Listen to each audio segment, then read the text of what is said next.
Sickos Club. Sickos Club.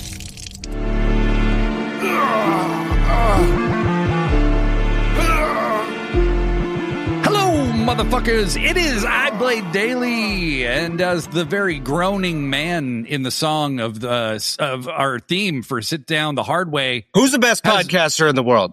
Huh? Is it Dave LaGreca? Huh? Is it Bully Ray? Is it Mark Henry? I'm just curious. Tell me, Blade. Is it your boy? Is it your boy Bully Ray? Huh? Is it Dave? Yeah. Laugh, dipshit. I'm the fucking best now. I'm the best podcaster in the world. There is no more complete podcaster on the planet. Nobody's got my body. Nobody's got my mind. Nobody's got my brain. Behind the desk, on the microphone, hell, even in the goddamn booth. I don't need a whole group backing me. I don't need someone advising me in my ear what to say, how to walk, how to talk. There is nobody, and I mean nobody who is on my level. Hi, Brett. Hey, Brett. Welcome back. Hi, I'm back. I'm I Blade Daily, and for the first time in God knows how long, as you can tell, I am rejoined by Brett Michelle. Brett, how's capitalism treating you these days? Well, I'm tired and my feet hurt. Yeah. Busy holiday season. Yeah, because we do work real jobs, and I bought my first pair of New Balance today because my feet hurt so much. Wow. You have truly reached old person status, and I'm proud of you. Your AARP envelopes in the mail. They came with a grill spatula. Nice. Yeah. So yeah, now all you need is a meat thermometer now, and you're set. I got one. Perfect. And in addition to Brett Michelle, I am joined by the toast of the Turd Coast. That would be Cadillac Margarita, Professor Degree. Cadillac, how you doing? You look old and sound like shit. That's the last time I let you do my intro for me. I feel old. I was up till 3 a.m. yesterday, and I was doing all of the screaming for the entire Now Arena last night. Apparently. Do I have a deeper voice? Dear Chicago, where the fuck were you last night? Yeah. It was weird. I felt like there was a crowd the whole time, and I could hear them, and they were off in the distance, but I never quite knew where they were. And I at one point was like, why did they build this arena with such terrible acoustics? It was really strange. Well, I didn't even fucking notice until everybody in the fucking world pointed it out that the crowd was kind of dead. And, right at the top of the show, I was like, this is great. Crowd sounded pretty hyped. And then I think part of it had to do with getting two just fucking crazy matches back to back. And then the crowd just kind of chilled out. I noticed a little bit, but to me, I'm not very sensitive to those things. Fuck, would you like to add to the conversation? Yeah. For me, it was more just like, it wasn't like consistently quiet. There was just a lot of spots in matches where you would like, oh, that's going to get a reaction, and nothing really happened. It seemed like people were kind of, I don't know, like maybe not paying attention like they should. I don't know. I felt like they were interested. They definitely liked the show, but it just seemed like I was waiting for those roaring waves. I think a lot of it, to your point about the two crazy matches at the beginning, I think people were, number one, I think a lot of the matches on this show were only announced like a few days before the show happened. So maybe there was like a disconnect. I don't know. I think people were also pissed that Takeshita lost. That was what I was going to say. Like, I don't know if it was that they were pissed, but like, I walked in there thinking I knew how this C2 was going to go, and I was shocked. I was 1,000,000% wrong. I think we all were. Yeah, so maybe they were disappointed in general, or they just felt like there was like confusion in the air. Yeah, I think there was definitely some of that. I definitely had a vision for what was happening in the C2, and I think that it will be fulfilled, but not at all in the way I expected. This is one of those times where I think AEW is unpredictable in a way that might have varying results depending on what you're into, right? And that's fine. You know what? That is absolutely fine. They took a big gamble on something that developed, and luckily it really did seem to pay off on the show. But if it didn't work how they were we'll get to it. But if it didn't work how they were hoping, right, could have gone bad. Yeah. I mean, to me, the I don't know, the obvious answer in my brain, or the first thing my brain goes to is, okay, well, we had a story that we're going to tell, and we could tell that story in the C2, or we could tell that story separately outside of the C2 and use the C2 to tell a different story. And that's what it boils down to. And that's not a bad thing at all. And I liked the way it went. Well, and so, like true professionals, as I said, we haven't even said what fucking show we're talking about. We're talking about AEW Worlds End. Welcome to Sit Down the Hard Way. I'm Blade Daly, and I'm very confused for a lot of reasons. And some of them are related to the show, and some of them are just my problems. Anyway, who wants to talk about the show? I was there. I was in attendance. Well, it took place at the Now Arena. Professor Degree was there in person. There was a 0-hour show. Dumb arena name.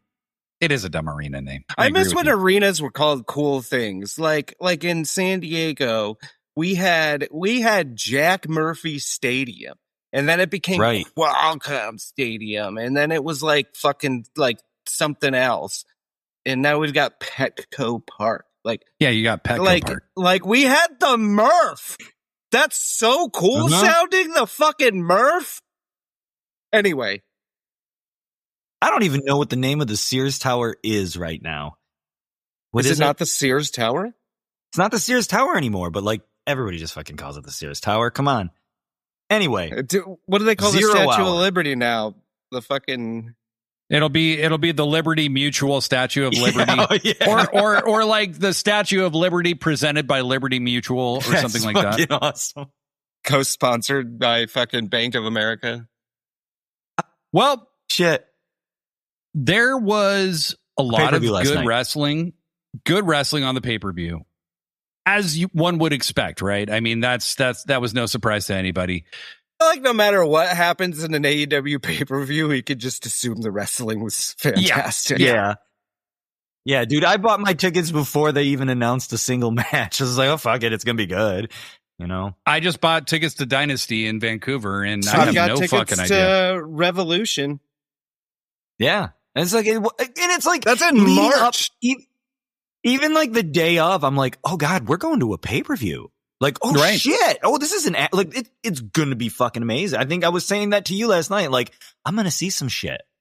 And I did see some shit. It was pretty fucking cool. 100%. I did see some shit. So, just to kind of overview here, we had a 4-way world title match that was going to be the main event with Hanger, Swerve, and MJF and Samoa Joe. That's why I did my intro. That was MJF intro after he beat Daniel. I figured that out. Okay. Eventually. This is called a preview. Okay. I'm trying to preview, give people a little idea what to expect. So it's like when they do the little vignettes, they should do more of those. We were going to have the semifinals of the C2 with the winners of each bracket taking on the runners up from the other brackets that they had been in, which meant that rather than the finals, which a lot of people thought we were going to see Kazuchika Okada versus Konosuke Takeshita in the finals, we would see them in the semifinals because of the way things played out. And unlikely underdog Jon Moxley would be facing Kyle Fletcher, who had won the gold bracket. Match of the year. Moxley would be the blue bracket winner. And we had some other stuff, but those were kind of the highlights. Yeah. In a match that we all knew the ending to, Fletcher took on Mox. Yes. Until we fucking didn't. Right. That was a super good match, too. Anyway. So let's just dive in. We saw, they announced that Okada versus Takeshita was going to lead off the show. I think this was a match everybody's really geared up for. I didn't know that. I missed the announcement. So I was like, oh, shit. I didn't. Right. It was on the 0 hour right before the show. So I was watching the Chargers lose. Oh, I see. Before the show, I met Aubrey Edwards, which was really super cool. I just wanted to throw that out there. Yeah. Somebody was like, hey, the Outrunners are on the other side of the arena. And I was like, well, we got a half an hour. Let's go like see. And we're on our way. And then I see Aubrey and I'm like, fuck, oh my God. And like, I've met a bunch of wrestlers. I've met a lot of C-list celebrities. I fucking met Stan Lee. I was never, my heart was beating out of my chest when I met. I was like, fucking Aubrey's so cool. I'm a fan. And we didn't even have to pay for it. I feel like me and Aubrey have the same fashion style, like the same look. Do you like to wear stripes? No, like when she's not reffing. I see. That was because she's like, a ref. Like soft butch lesbian. She was in full ref attire when I met her for five, not even 5 seconds. She's known to be super awesome just all the way around. So well, you met the Outrunners too. I met the Outrunners too, but like those guys are all wrestlers. Aubrey's like a celebrity. You know what I mean? True. Like she's like a superstar because she's the Earl Hebner of her time. Well, and she's like the thread that ties all of it together. She's like the character that's in every, she is the Dark Tower of fucking AEW. And it's like, I don't know, whatever. I just thought it was cool. So I was just like, I was super excited. Like the Stephen King book? That was all. And then I met Stephen King books. And then we met the Outrunners and they were like super polite, super nice, super professional. It was cool. That's all. That was my zero hour. Brad. That's great. So the beginning of the fucking show. And then I was like, holy shit, we're going to get this match first. So we start the show with a dream match, essentially. Kazuchika Okada versus Konosuke Takeshita. They teased it with a triple threat with Mascara Dorada at All Out months ago. Knowing that this is kind of the slow build towards something that we've all wanted to see. Which, real quick, speaking of Mascara Dorada, I do like the idea that someone said that he should be the new Freebird member of Brodito, and they should be Brodito Scara, and I would like that. Okay. That's sweet. Yeah, it was cool. Somebody, I saw some people go like, why is Bandito on the 0 hour? It happens to most people in AEW at one point or another. The fabulous free Brodito Scara. All right. He's on the 0 hour to hype the crowd. That's why. Right. I mean, there you go, and to get him somewhere on the show. You know? And so we got Okada versus Takeshita in our first semifinal match. The stakes for this are huge because Okada is at the time, the Continental Champion and the, unified champion and the international champion. So and is carrying, kind of the legacy of greatest tournament wrestler. Right. Right. And Takeshita is the current IWGP World Heavyweight Champion and won the G1 that made Okada the greatest tournament wrestler of all time this year. So this is really an unprecedented level of prestige in this match. It's a main event anywhere in the world. And it was the first match on the show. Right. Mm-hmm. I would have bought a pay-per-view for this match. I think we all were thinking we were buying a pay-per-view for that match, Yeah. And we were just in a different placement.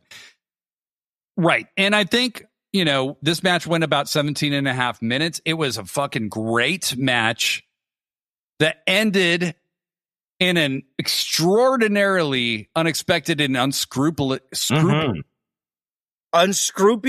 fucky. Yeah, it was a very fucky finish. And, the C2 up to this point had been perfectly clean the entire time.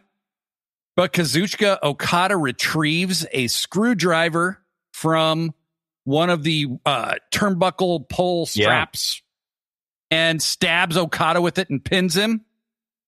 Very unsatisfying ending, but how perfect though that the first time there's any cheating in the C2, like really at all, comes at the hands of the greatest tournament wrestler alive. The one guy that shouldn't be cheating.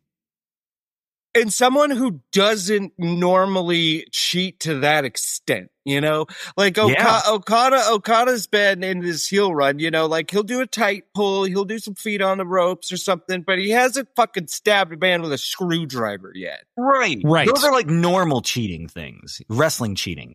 Mm-hmm. And I think, they're telling a story here, a lot of stories. And after we talk about the next match, we'll kind of bring it back to this because I think there's a broader narrative going on here. The Don Callis family, they're going to be a bit of a mess, I have a suspicion, because there's a broader story being told. And with Takeshita and Okada both having the biggest matches at Wrestle Kingdom next weekend, it could spill over even more. Brett, you thought the match didn't really live up to the hype. No, but like we were kind of talking about before and how you had said, I agree. I think that was kind of by design. Right. I think, because I don't think this, obviously this isn't the end of these two. And I think we're going to get, Takeshita Okada 2. And I would love for it to go to Takeshita Okada 3. And so I think it was by design, but yeah, I think for the and I think a lot of us might have done this, and it might have explained a little bit of the crowd being like dead and a little bit after. Is I don't think any of us thought, I think we all had assumed this match was going to be match of the night. You know what I mean? Because we have been waiting for so long. Probably close to a year. They have been teasing Okada and Takeshita having a match, and then they finally have the match, and it's a great fucking match. But it's not the best match those two are going to put on together. Right. And Tony Khan's edging us is what he's doing right now. Mm-hmm. And frankly, sir, I don't appreciate it. The first time that this match was ever teased was before Wrestle Dream 2024. It's always edgiest before the peg. Right. That's true. So I remember thinking this match might happen at Wrestle Dream 2024, which I was at, and they teased a confrontation between the two of them before that. And yes, thank you, Brett. Thank you for demonstrating the edge before the peg. I really do appreciate that visual example that no one can see. This is why we need to live stream. This is why we need the live stream. So I thought it was a great match. I thought there was some big, the crowd was very into it. And then, yeah, I agree. I think the ending left people feeling a little flat, which was, again, by design. And again, pointing out that, hey, Okada, you're the greatest tournament wrestler of all time. You always treat this guy like he's your young boy, but you needed a screwdriver to beat him. And also Don Callis just walking off and pretending he didn't see it, which was great. You didn't hear this because Callis was on commentary going, what just happened? What happened? Oh, okay. He's pretending like he couldn't see for an entire 45-second period. That's of time. Awesome. Well, Degree gave it away, but after the match, they did make sure to show that Okada threw the screwdriver under, just kind of nonchalantly throws it back under the ring rather than putting it back. Oh, I didn't notice him doing that. Right. So we go to the next match, and they're just doing the semifinals just like bing, bang, boom. Which was cool. So this is a very interesting proposition. I will freely admit that Jon Moxley making it this far wasn't on my bingo card from the beginning. Wasn't on mine either, and he's my favorite wrestler. No. I wasn't super excited, to be honest. I was like, wow, I really thought there could be other people in this spot. This match ended up being fucking fucking great.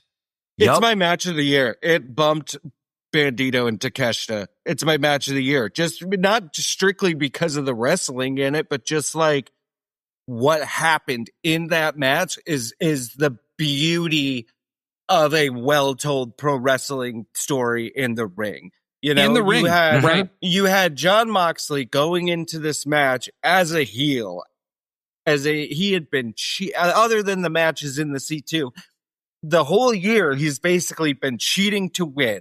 He's been, when he's had his number called, he either gets the Death Riders in on it or he pulls something fucky to get the win, which has kind of gone against everything Moxley has been about in AEW, which is, you may win, you may lose, but as long as you go out there and you just fucking pour your heart and soul into it, it doesn't matter because you'll always fight again. You know, and he had been steered away from that for an entire year. And so he goes into this match, and what really fucking got me was, and someone in our chat had said it too, is like, at the start of this match, the crowd is chanting, like, you know, for John to tap to Fletcher.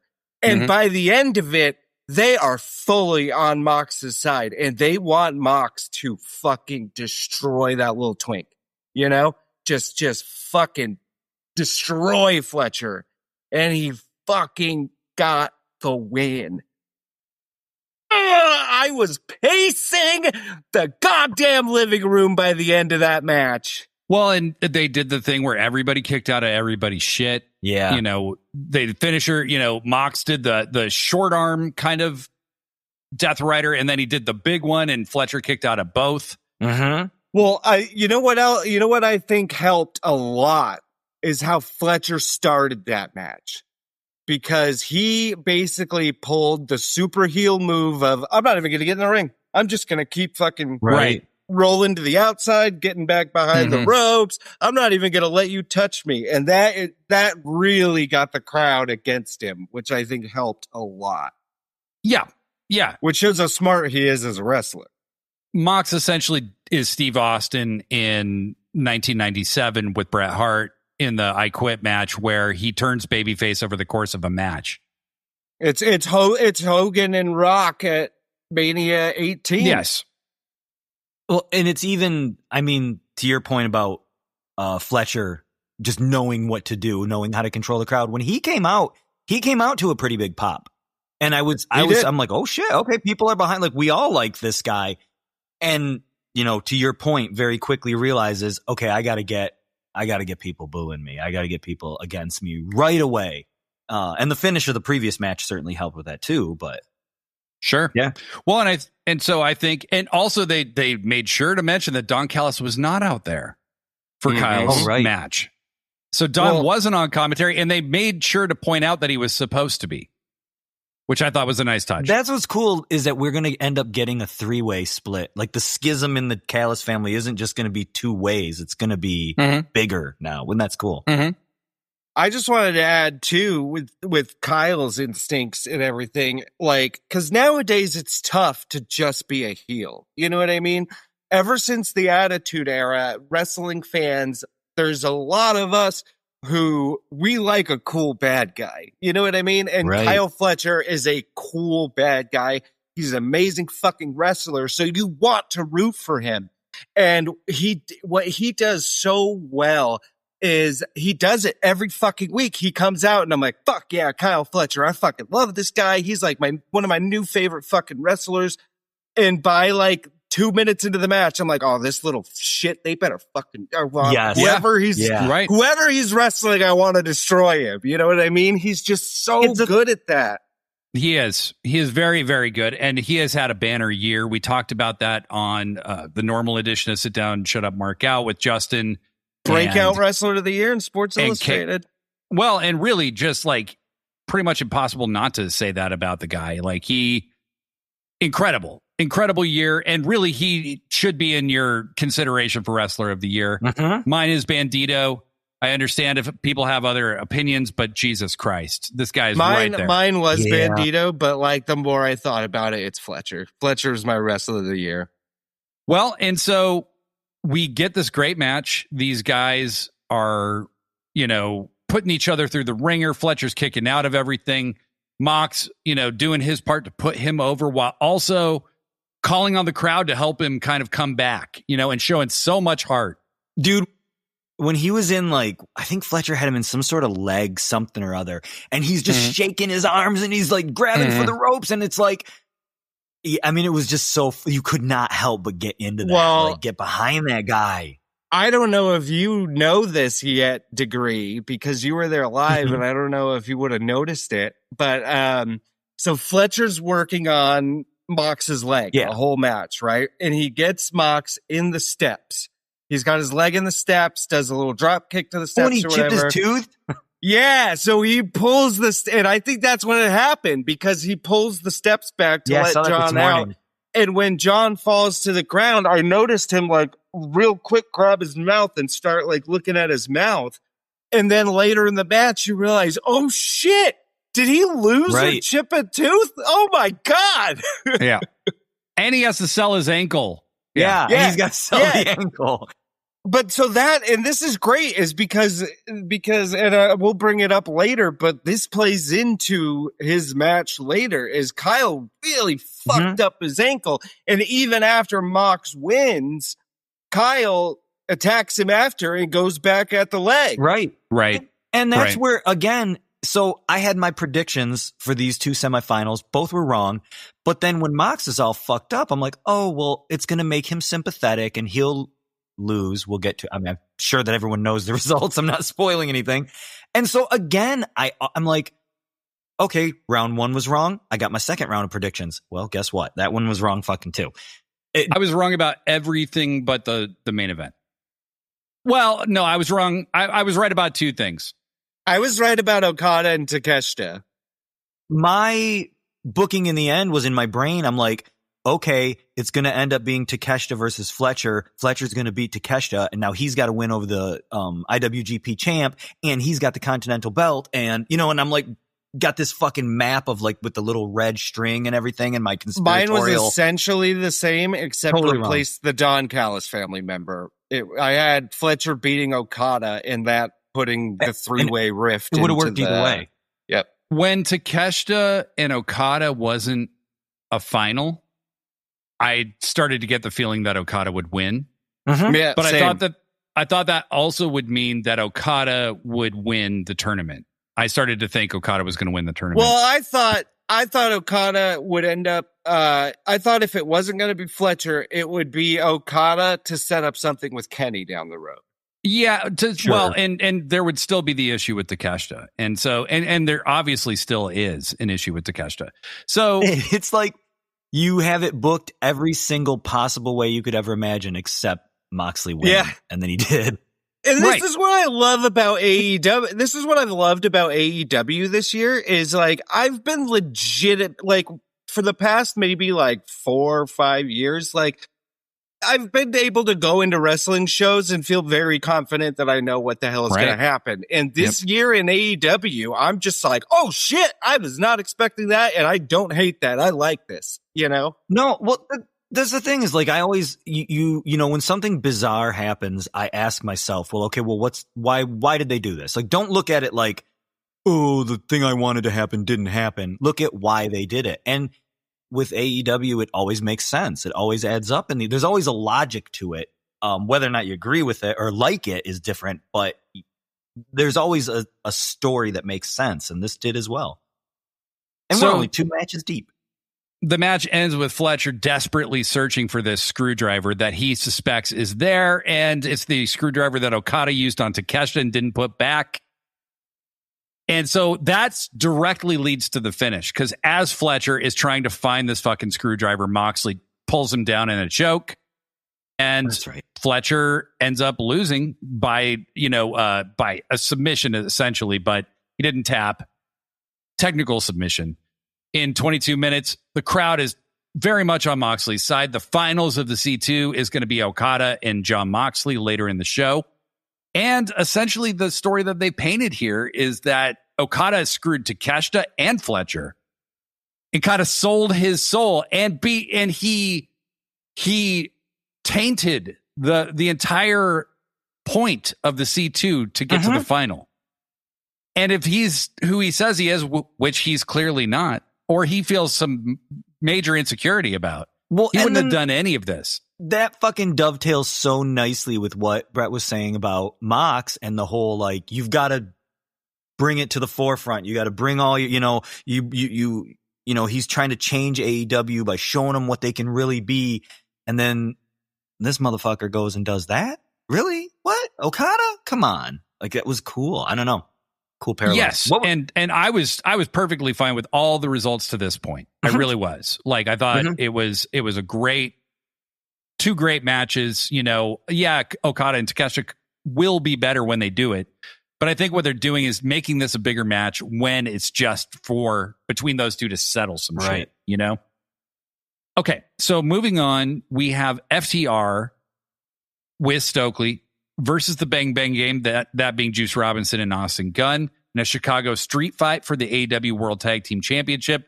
As we know with AEW pay-per-views, picking bathroom breaks, picking times to go get your food from the DoorDash guy, which is what I was doing, and the guy was lost.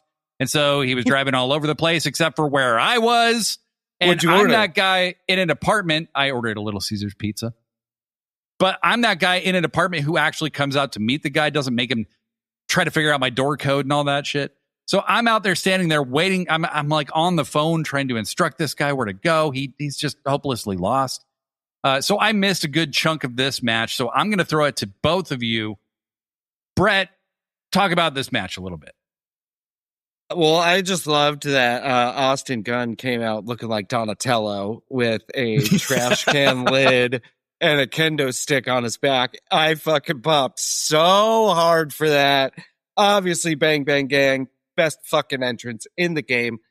This match did not go how I thought it would go, even though thinking about it now, I don't know why I thought the Bang Bang Gang was going to win, because I feel like they're clearly probably going to end up keeping the belts on FTR for a Cope and Christian match down the road, which I don't need them to be tag team champions.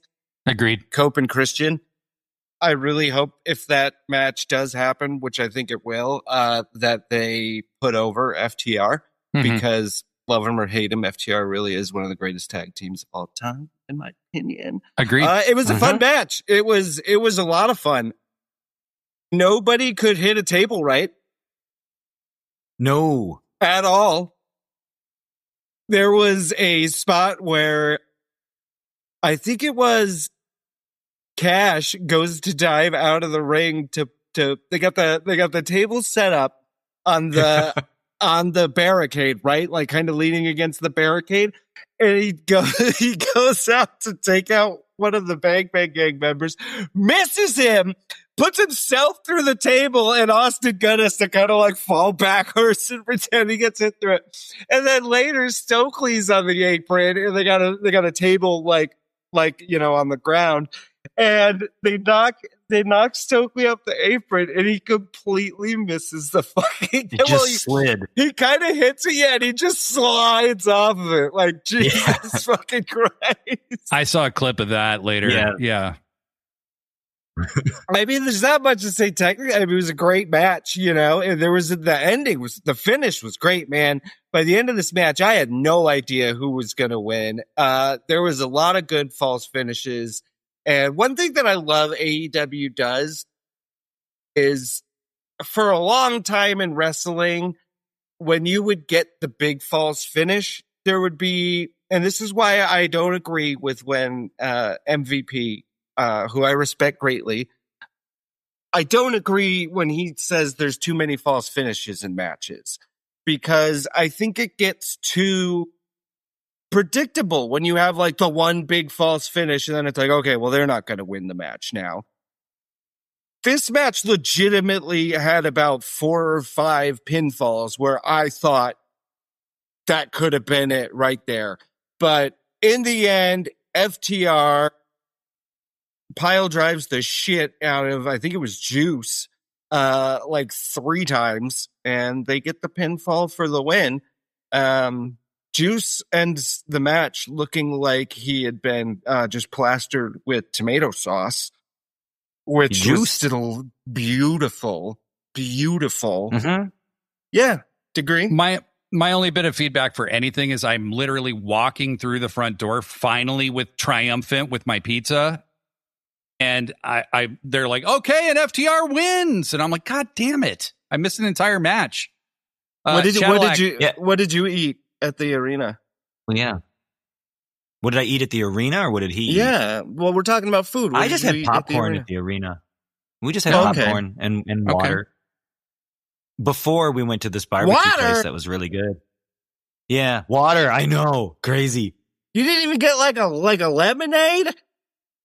it would be like $40 for a fucking lemonade. No, we're just healthy. We're drinking water. All right. I don't have anything to add. I mean, everything you said, I'm totally in agreement with, including all the false finishes and whatnot. I wasn't surprised by the finish. The match opened and Juice and Dax went into the crowd, so I totally couldn't see them. And then Cash and Austin went up the ramp, and I totally couldn't see them. So for like the first 5 minutes, I was just like, there was not even a match. Yeah, I mean, it was a good match. There's like nothing I can add to it. I don't know. It was a plunder match, you know? It's kind of one of those ones that's it's all over the place, you know? I did love when Juice just started going to town with a chair at the end. One thing I want to say though is the fire extinguisher. Why was the hose so comically large? Like fire extinguisher hoses normally don't have that big fucking thing on the end of them anymore. You know, it's just like a little hose. But this thing was like a goddamn bazooka. Dude, he hit that and there was like smoke or whatever that is, like just so much of it. And I turned and I looked at my son and I was like, that is exactly how a fire extinguisher works in real life. Like, not even fucking close. Oh, yeah. Those always crack me up. But yeah, it was just a fun match. Like, I don't have anything. Yeah, it was a really fun one. My world or anything.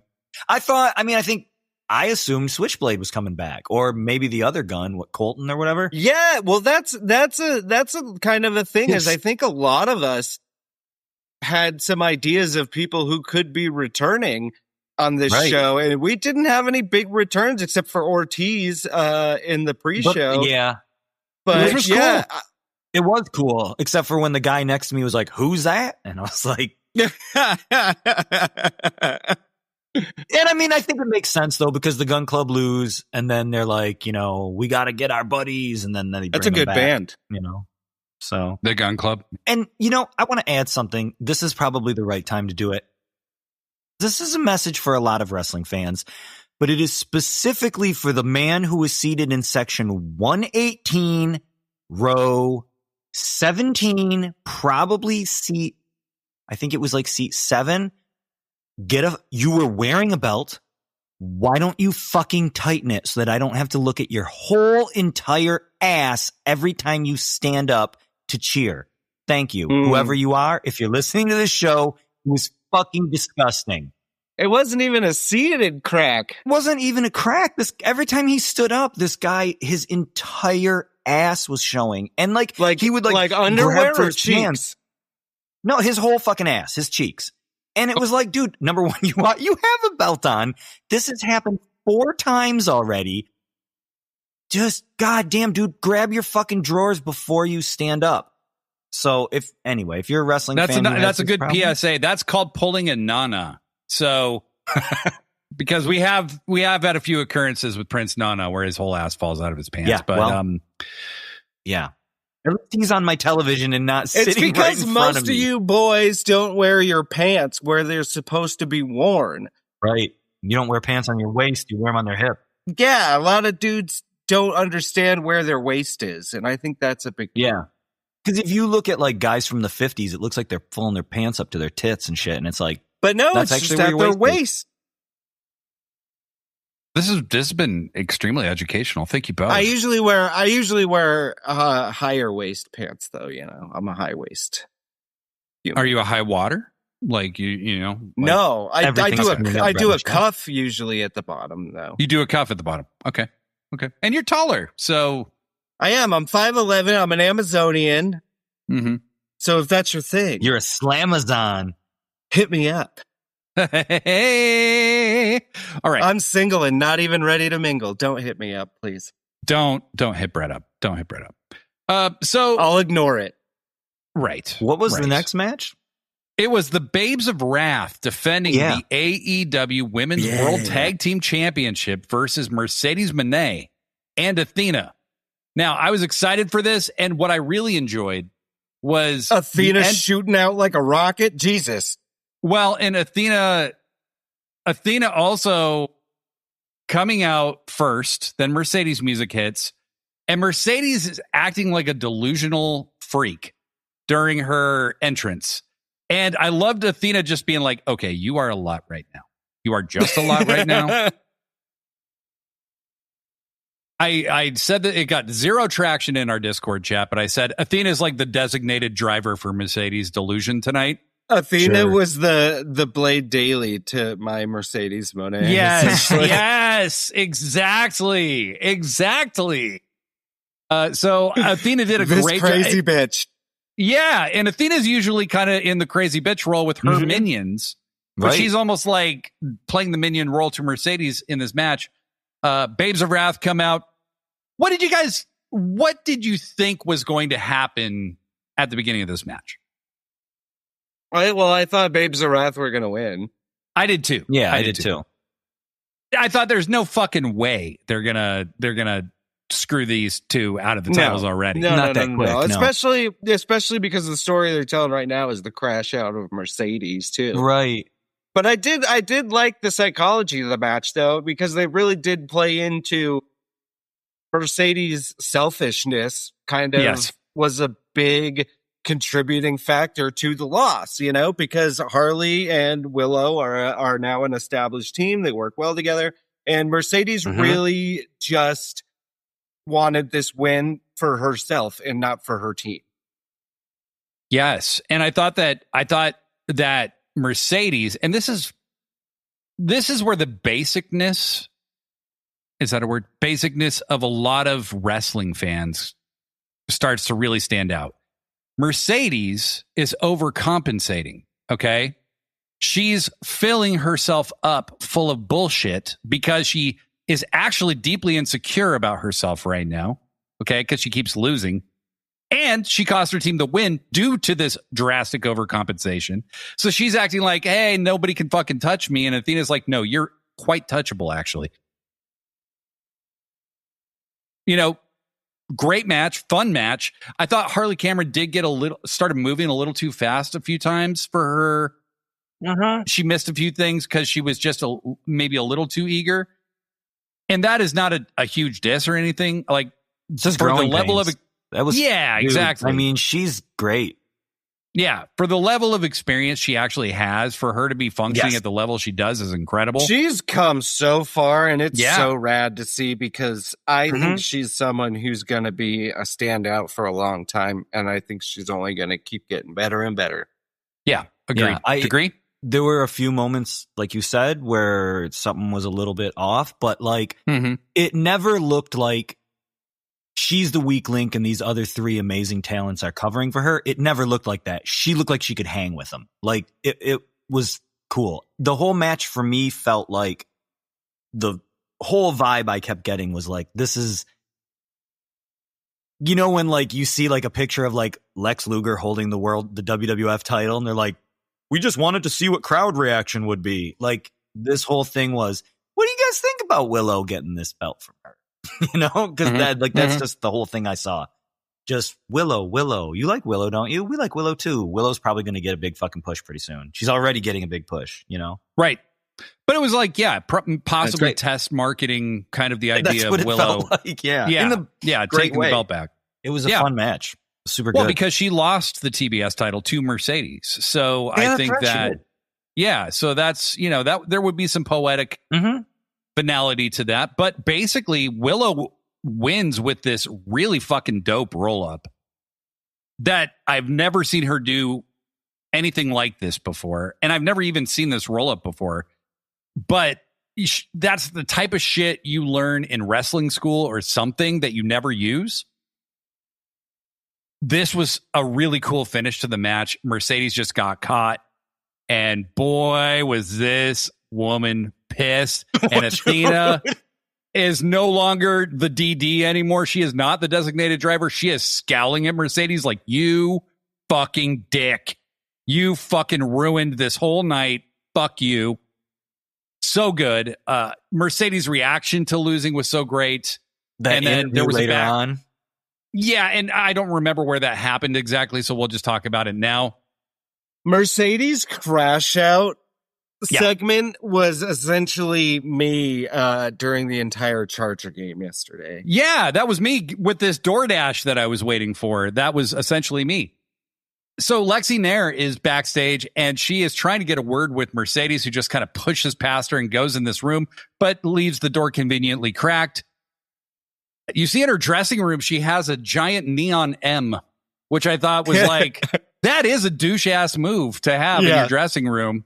You're just, her name is Mercedes Moné, so M really works for her. But she freaks the fuck out. She goes on this terror spree of just crushing shit in her room and tells Willow basically, and then finally comes out and tries to calm herself down for a minute. And she goes, Willow, you think you're so great. I'm going to take you on at Dynamite this Wednesday because I'm Mercedes fucking Moné. No censorship. Loved it. No. She said, I'm gonna beat your fucking ass. That's what she said. Yeah. Yes, you're right. 100%. Okay, I'm old and wrong. Where we were sitting, we couldn't see the monitors, so all we did was hear it, and everybody's just like, "Whoa, holy shit! Oh my god!" It was a shocker. It was so awesome, and I gotta say, Books and Body Slams in our Discord chat said this. Sasha Banks is dead. This lady has completely reanimated herself. Just like you look at Jon Moxley, do you ever think of Dean Ambrose? I never do. Different person. Only for the sake of this comparison. Same thing is happening with Mercedes and Sasha. I don't even remember Sasha Banks that well. Right. And I don't want to. I loved her theme song though, man. She had a great theme song. I will... Yeah, it was except great where they did that Snoop Dogg remix. I think he had something to do with it at some point, but that's her cousin. I know, but it sucked. Yeah, but the original theme was actually really great. Super but good. yes, great pro wrestling entrance music. But that's about it. Uh-huh. But anyway, I'm stoked to see where Mercedes goes from here. Things are just continuing to escalate. I don't want Willow to beat her this Wednesday because she's already the tag team champion. They got to stop having champions fighting each other constantly and holding more than one belt constantly. I don't mind it with singles belts when you have that many singles belts, but if you're a tag champ, you don't need to be a singles person. You should focus on your tag, one or the other. I agree. But not for any great length of time in my that was a taste. minor gripe I had with Bandito being the ROH champion and the AEW tag champ too. Minor gripe. Yeah, I'm in the same boat. Okay, well, Babes of Wrath win as expected. Then there was a match, and it was not a hardcore match. It was not announced as a no disqualification match. I thought this was an interesting match when it was made, because with the two people involved, you would kind of figure this would be pretty brutal. And as it turns out, you can do that in just a regular singles match. Yeah. We had Darby Allin versus Gabe Kidd. First things first, Gabe Kidd has gotten his body really together. This dude's looking more shredded than I've ever seen him. He looks more put together than I've ever seen him. Just as a total package, I'm like, what is this guy's future in New Japan? Because I feel like he's preparing to be an AEW guy. His entrance felt cool. That just saying that it was put together, the way he, in the promos he was doing with Darby leading up to it, and the way I'm neither here nor there on Gabe Kidd. I like him, but I don't know enough about him to really form a strong opinion. But last night, I think he's great. Okay, I'm gonna start forming an opinion. Yeah, because that match with Kenny was super, super good. That was the first time I ever really saw him. I've only heard of him, and I've mostly just heard people bitch about him, which I've never understood. I think I don't get it. And this is one thing I think. I guess I don't know what they're complaining about. This is one thing I think that some wrestling fans have a problem with is understanding that just because a character's a piece of shit on screen doesn't mean that they're a piece of shit in real life.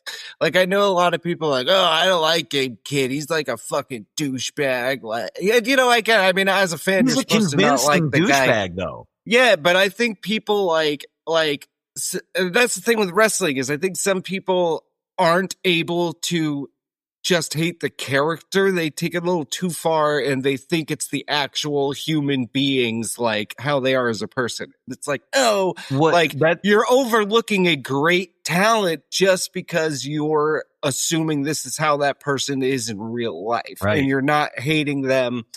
You're not hating them how you should as a fan of wrestling. You're just hating them as a human being, which is not cool, you know? Yeah, I think Gabe Kidd, I will be honest, I didn't love his act that much until I saw the match with Kenny last year, and it was so good. But that was also the match where Gabe showed me this is a work. Because I honestly, he plays it so real that it's kind of hard to tell. I think for some people, it's kind of triggering. Like people like Gabe Kidd. That's the impression he's kind of, he feels like the kind of guy who would mug you and maybe like worse, almost. That's just good acting. But it's good acting. It is good acting. And that's what I love in a wrestler. I love when you're able to suspend that disbelief. It's just when the show's over, like, don't think that when he walks out of their arena, he's actually like knifing someone in a parking lot, you know? Yeah. Because he doesn't do wrestler crazy. He does, oh, that's that dude I used to fucking buy drugs from, and he's fucking, I don't want to be left alone with him. Right. Which is what I love about him is he's so convincing, and he reminds me a lot, like his character, like the type of wrestler he is reminds me a lot of, like, I see a lot of Mox in him. You know what I mean? Kind of that, like, I just don't give a fuck. I am an animal. And I love that. I am such a fan of the, like, I am just, like, there's my two favorite types of wrestlers are the shit heels, like when Jack Perry was the scapegoat, and someone like a Gabe Kidd who is just, I'm a fucking monster. I am an animal. When I walk through that end for my entrance, everything in my life is gone, and the only thing I care about is ripping you to fucking pieces. He's very convincing. Yep. Very convincing. So before the match, I had because the bathrooms were right by us, so I'm like, I gotta go to the bathroom. So I ran to go to the bathroom, and like I complained about the crowd not being super, super loud all night, but like, dude, people like Darby Allin because I'm walking out and you can it's just like this fucking low roar, and you hear the fucking, and like the way the place was, like you could hear the music through the whole arena anyway, you know what I mean? Like, so you're coming out of the bathroom and fucking Darby's music is blasting by the time I walk back in, and everybody's just like, it was a good feeling. The vibe. Like I'm almost a little shocked at, so like, powerful. how over Darby is now. You know? He really is. Like, because I've always liked Darby, but like I never saw him as being like a top guy. You know what I mean? And like I don't mean that disrespectfully. You know, and maybe it like was an just attraction. like, yeah, I always saw him as like, well, he's just the dude who's gonna like throw himself off fucking anything. But he has really endeared himself to the audience, and like. To me, he's one of the top guys in the company now. He's like you book shows around him now. Like, and I love to see it, you know, because he is someone who, like, I mean, love him or hate him as a character or whatever, like the shit he is willing to put himself through just to put on a good show is crazy. Like, I would never like prefer him to do that, obviously, because you hope he's around for a long time, but he just doesn't give a shit, and he's like, I'm just gonna do what I need to do to fucking put on a good show and send the audience home happy and like they saw something nuts. Yeah. And I was like, I don't know how many times I looked at my son and I was like, God, they're fucking hitting each other for real. Yeah. Well, and that was my takeaway. When they showed the depth to which Darby had bladed, I was not surprised because it had been so brutal. And I was like, I would not have been shocked if that was a hard way bleeding, you know, because like Gabe too, Jesus. Well, dude, in the end, they just blood all over his chest and shit. Well, and in the end, they both bled buckets, but like Gabe kicked the shit out of Darby. Like Darby bumped like a motherfucker for him. And Darby's spine, I think, has to be made of adamantium. Yeah. And I mean, these guys are what I realized right at the beginning of this match is I'm like, these guys are perfect for each other. Mm-hmm. Like, yeah, Darby's one of those. He should be Gabe's one of those. Like, he should be a lifelong rival for Darby. Like, like one of those rivalries like Okada and Takeshita, where you put them together, you know something crazy is going to happen. Mm-hmm. Some kind of magic is going to happen. And I thought this match was great. You know, they beat the living shit out of each other. They both bled buckets. Gabe looked legit as fuck, and Darby just barely escaped, barely got the win. I don't think it really hurt Gabe at all. Gabe looked like a fucking murderer after this match, and Darby looked like he could fucking barely walk. Yeah. Well, he snuck the win too. You know, it was because Gabe hit him with that pile driver, and he kind of just had that quick little fucking whatever pin to sneak out with the victory. Which, I mean, like you said, it doesn't hurt Gabe at all. I think the biggest takeaway from this match is if you have short bleach blonde hair like Darby and you get enough blood in it, you just look like a ginger. True. So he was just being bullied by the guy for being a ginger.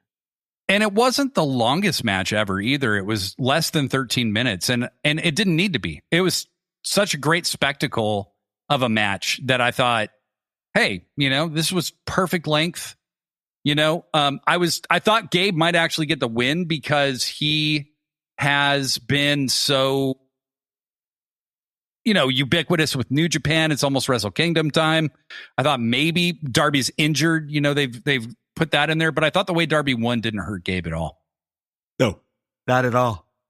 I got this one right. So I have a question. Is Gabe a Death Rider, like full on, or what? Because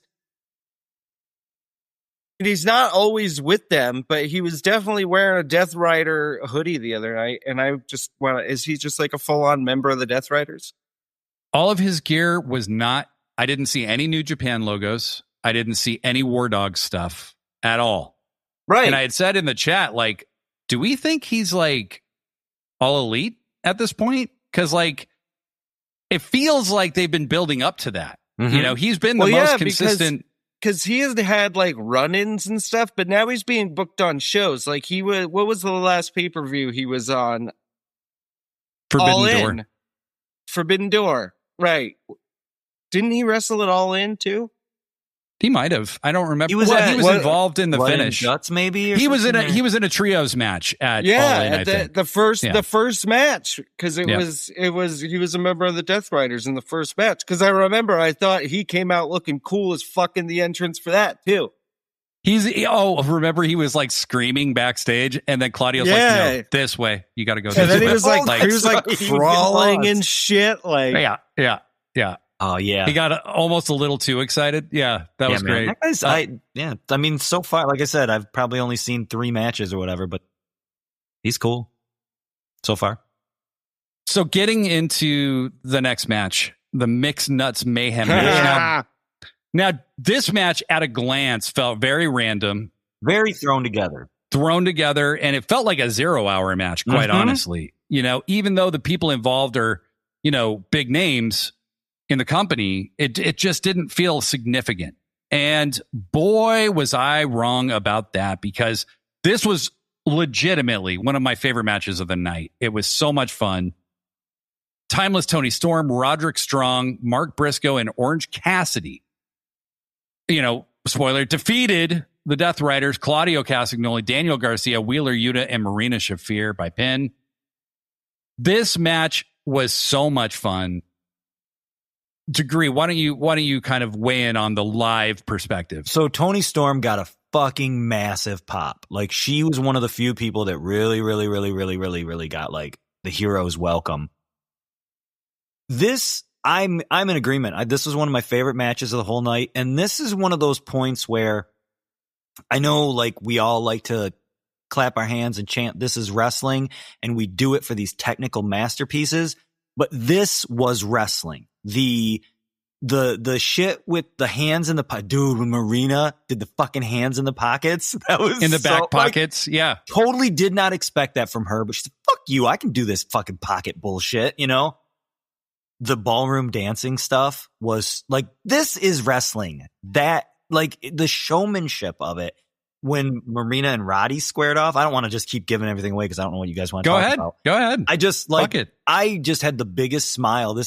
And I like the hardcore shit, and I like the Moxley and the Gabe Kidd and the Darby Allin, everything. I love, you guys know I love like Zack Sabre Jr., but like, I love it when wrestling can be like this when it's silly, it's campy, and it is a show, and you fucking call it sports entertainment all day long. Well, this is me being sports entertained. Like that 100%. Shit was so fun.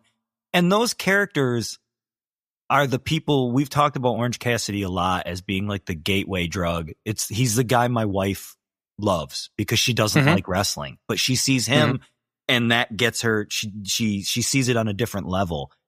And it was like all your favorites. Mark Briscoe was out there. Tony Storm. Tony Storm. But I mean, Wheeler Yuta's our favorite asshole. I mean, he got the loudest fuck you Wheeler and all that shit. But that's what we love about him.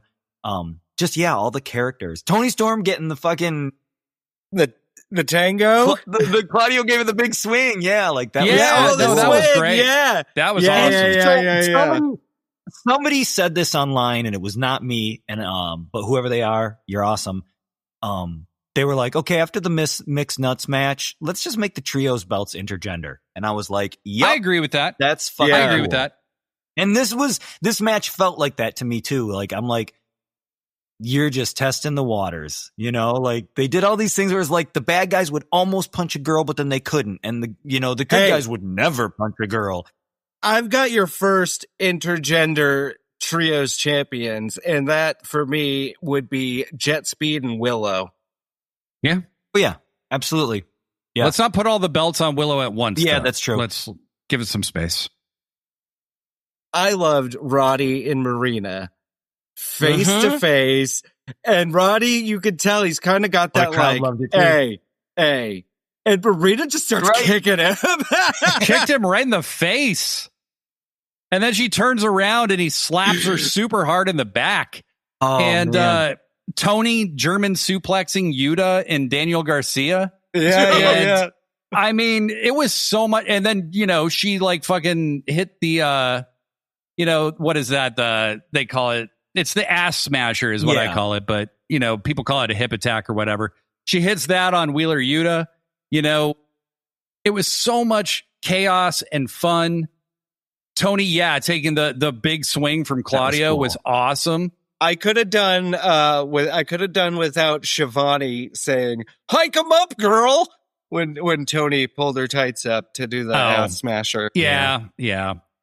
But I just thought, and then this match introduced me to a genre I didn't know existed, but now it's one of my favorites, which is tango wrestling. Right? I enjoy it.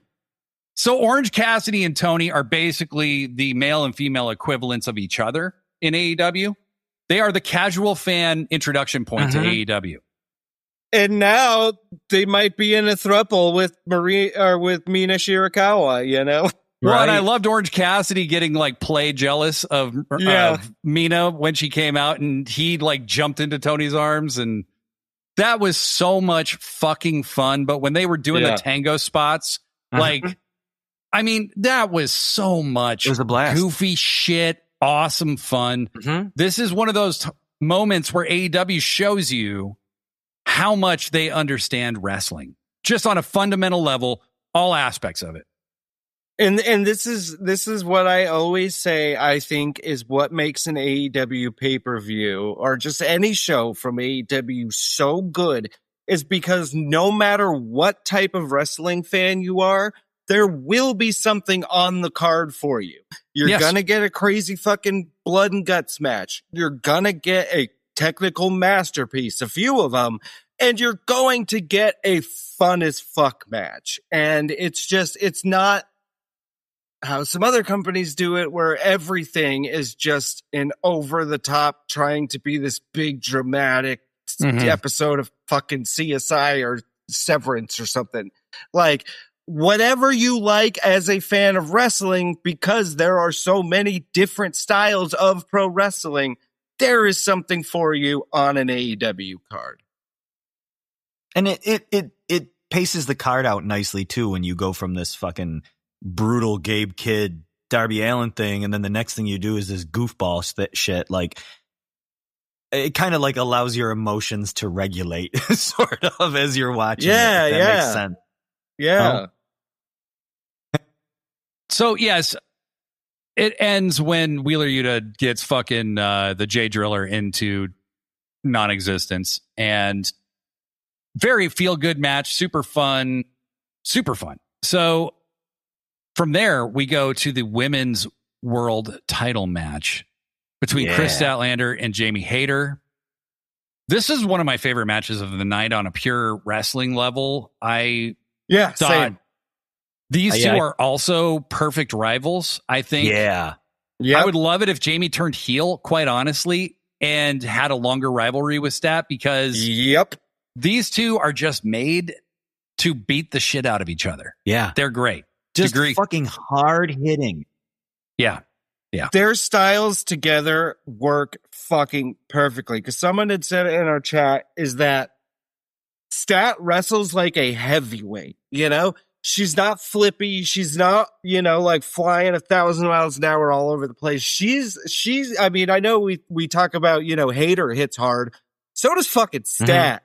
And that's what this match was. And that's why I was super looking forward to this match. I mean, I'm big, I love Stat, but I'm a huge Jamie Hayter fan, because I love, she's like fantastic, phenomenal aesthetic. I love the hot Donna look.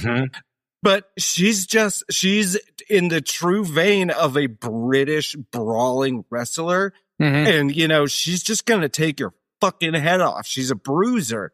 And this match was big, and it was bruising. And I think the crowd let it down, because if the crowd would have been behind this match like they should have been, this, I think, is an all-time women's match. Absolutely. And some of the spots were insane that these two took. To shit off the top rope. Yeah. What is that? Blue Thunder Bomb or something? Kind of I don't know what that's cradle. Called. It's like a cradle Blue Thunder Bomb almost. I don't know. Between that and fucking the spot with Fletcher and Mox, I mean, I think some neck rubs are in the future of a few people from last night. Jesus Christ. It looked like Hayter was very protected on the spot by a Stat. And with Mox and Fletcher, I was a little more worried on that one, because it looked like Fletcher really did land straight on his head. But Hayter, she safe. It just was like, it looked safe. Holy shit. Did. It was just a crazy spot. Yeah. But, really, it's just stiff, brutal wrestling. It was just great. Imagine, like, you would always hear stories about, like, the Steiners liked wrestling certain people because they knew they liked to hit hard and they wanted to be hit hard back. And I feel like these ladies must have just been relieved to be in the ring with each other, to just like, I can just go full force and just knock the shit out of you, and you're going to give it back. It was really fun. And yeah, I agree. The crowd was too busy chanting "fuck Green Bay." Yeah, what the fuck? I don't know. But I resent when real sports fucking interfere with my fucking wrestling. Yeah. And also, we don't give a shit about your fucking regional fucking kept coming back throughout the show. Like, it started there, times. And then it came back the rest of the show. Yeah. And that pissed me off. There was one dude wearing a Green Bay shirt, and I was kind of like, well, that guy's kind of cool, because he stood up and was like, fuck you all. But yeah, I'm like, did we lose to them, or I don't know. I don't know sports. And who cares? I don't like it. Yeah, who cares? That's my nitpick. Yeah, I think, and with respect to... I think it's because... Let me see. Sorry, give me a sec. Yeah, the Bears clinched the NFC North championship last night. So the Bears beat Green Bay?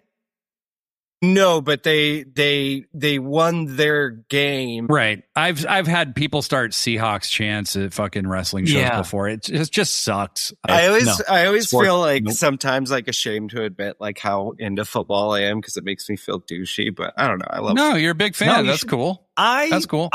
This is why I love the C2 is because I look at people who like sports. And I'm envious of them because they have some sort of weird camaraderie thing. Not weird, but like there's a shared interest and a shared bond. And it's, I'm like, I kind of wish I had that. You know what I mean? Like, and I do have it with wrestling, and other things, but it's like, so whenever something like the C2 comes around, I'm like, oh, this is like sports. This is what, this is what I like. What is cool about sports. This is the playoffs. Yeah, and I basically. I was actually like, I had my little, because you guys have seen my little sheet, and I'm watching like Christmas Eve or whatever, and I'm writing down the scores. And my wife's like, hold on. She's what if they did fantasy football for the C2? Yeah, they should. But my wife looks at me and she's just like, you're keeping score? Like what? And I'm like, no, you don't understand. It's the C2. And I think she stopped listening to me about halfway through my explanation. The winner of the one league fights the runner up of the other league. And like, I forgot that part. This is too confusing. I know. I forgot that part. And I did too. What I didn't forget is that Chris Statlander gets a decisive win over Jamie Hayter. Beats her with the Saturday Night Fever. Jamie put her over strong, but didn't lose anything in doing so. I thought it was great. I think it will lead to maybe a harder edge to Hayter's character. And I think they've been building to this for a while. I thought it was a great match. I thought the crowd let it down significantly. Which, as I had said to you guys earlier, is kind of, I've noticed that with Stat's run. And I don't understand why. I mean, I do, because as much as, our crew of people and our little group of good wrestling fans and people on threads, like we all love women's wrestling because we love fucking wrestling. It doesn't matter to us whether it's men or women. We just love fucking wrestling. But there's still so many casual fans who look at women's wrestling as the lesser of the binary sexes. Yes, they do. They see women's wrestling as not on the same level as men's wrestling. And so I'm certain that a lot of people are like, okay, well, this is when I'll go to the bathroom. This is when I'll, blah, blah, blah, get ready for the main event, whatever. And it sucks because I do love that they've been, and I think it is because they're positioning it late on the card too, which sucks because I think they should be showcasing both world championship matches as the co-main events, because they are both the top of their divisions. And do better, wrestling fans. That was something I had mentioned earlier before we were recording, where it's like the placement coming after that mixed nuts match. Maybe that affected how the crowd was looking at it. I don't know, because that match was so goofy. And then this was just wrestling, So I think it's a combination of all of that. Yeah, I think sucks. Statlander, Mercedes has the star aura from WWE, and then carried that over into AEW, and has only built more on top of that. Her being the international traveling champion as well has added to that. Toni Storm has that over the top gimmick, and I think Stat is kind of like massaging this like hard ass gimmick where she's like, you got to get to my fucking level and I'm there and you're not. And, it is just as simple, in a lot of ways as saying like, they need to keep working on it. It's very good. And I like the gimmick. I like the Cosmic Killer thing a lot. I like where she's gone with it. Her promos have been great, but I think it's either you stick with that and you give it more time, because I think that's what it really needs. And I think you need a legit rivalry that's personal, that doesn't just feel like it's for the title. That is bringing up something that I've thought about with Stat. And like, don't get me wrong, I love Statlander, but it does kind of feel like I'm always kind of wondering, well, who is Chris Statlander? You know what I mean? Other than, just Chris Statlander. Like, what's her thing? She's kind of just there a little bit to me. Like, she doesn't have kind that of an thing alien, that makes she's not her an alien. Well, that's why, like Blade said, they got to kind of just run with something because it does feel like the identity of who Chris Statlander is kind of like, well, I don't really know yet, you know? Mm-hmm.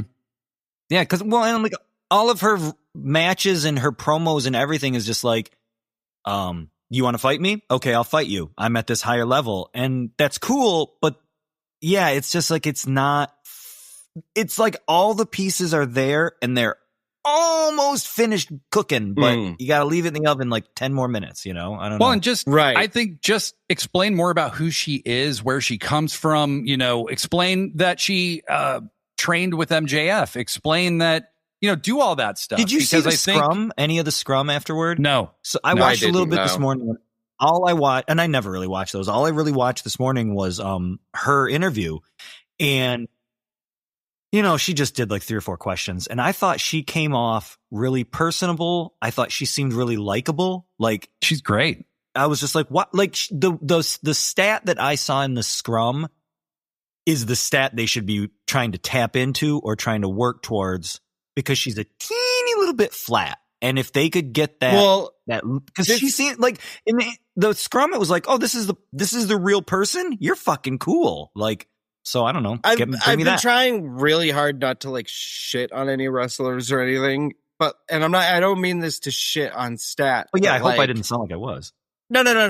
I think what I'm about to say, I don't want to come across as too like harsh or anything, but I think, you know, kind of how I was saying with like a Gabe Kidd, like I believe Gabe Kidd, but when I get a promo from Stat, I don't believe it. I see someone acting. I don't feel like she fully buys the gimmick herself, right. Which like there's like a confidence that's not there. Well, she's closer though. She's closer than she was. She's definitely is. Her thing about how my sob story is over and now I'm, you know, whatever. Like that's cool, but like I like that. Like, I like show that little bit of weakness. Give us that vulnerability.